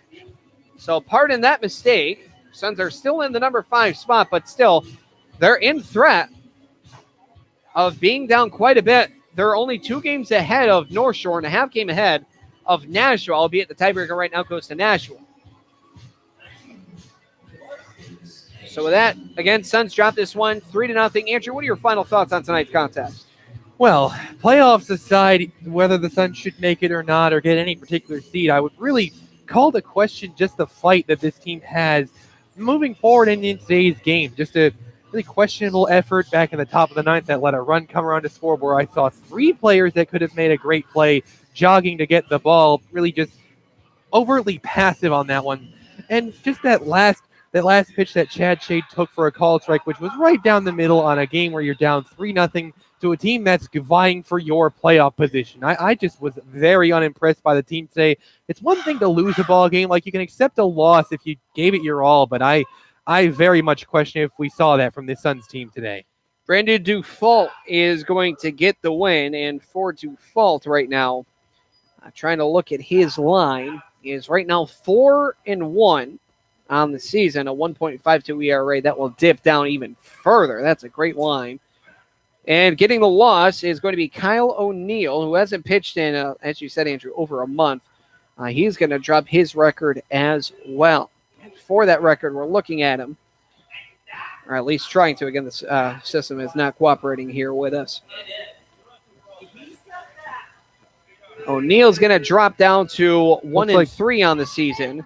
Getting a hold each will be Cam Cruz and Joe Grissett. And getting the save will be Drew Farkas. And for Farkas, the all-star, that was quite a good job there. That's his 4th save on the season. And that will end the ball game. Again, they lose 3-0, that being the Suns. Ball game started at 6:32 and ended at 9:20 for a game time total of 2 hours and 48 minutes. The next time you hear from us will be tomorrow. The Pittsfield Suns will host the Bristol Blues. And that first pitch is going to be scheduled for 6:30, and pregame is going to be set for 6 o'clock. All right, ladies and gentlemen, that is going to do it for us alongside Andrew Villargent for players, coaches, umpires, and fans. This is Billy Madewell signing off, saying thank you for listening and watching into Pittsfield Suns Baseball on the Pittsfield Suns Baseball Network. Thank you for joining us. We hope to have you join us again tomorrow as the Suns host the Bristol Blues. Thank you for listening to Pittsfield Suns Baseball on the Pittsfield Suns Baseball Network. Please join us next time for more exciting baseball action from Paul Dowd Field at historic Wacona Park. This play-by-play broadcast of Pittsfield Suns Baseball was a production of the Pittsfield Suns. Any reproduction, retransmission, or other use of the accounts and descriptions of this game without the expressed written consent of the Pittsfield Suns is strictly prohibited.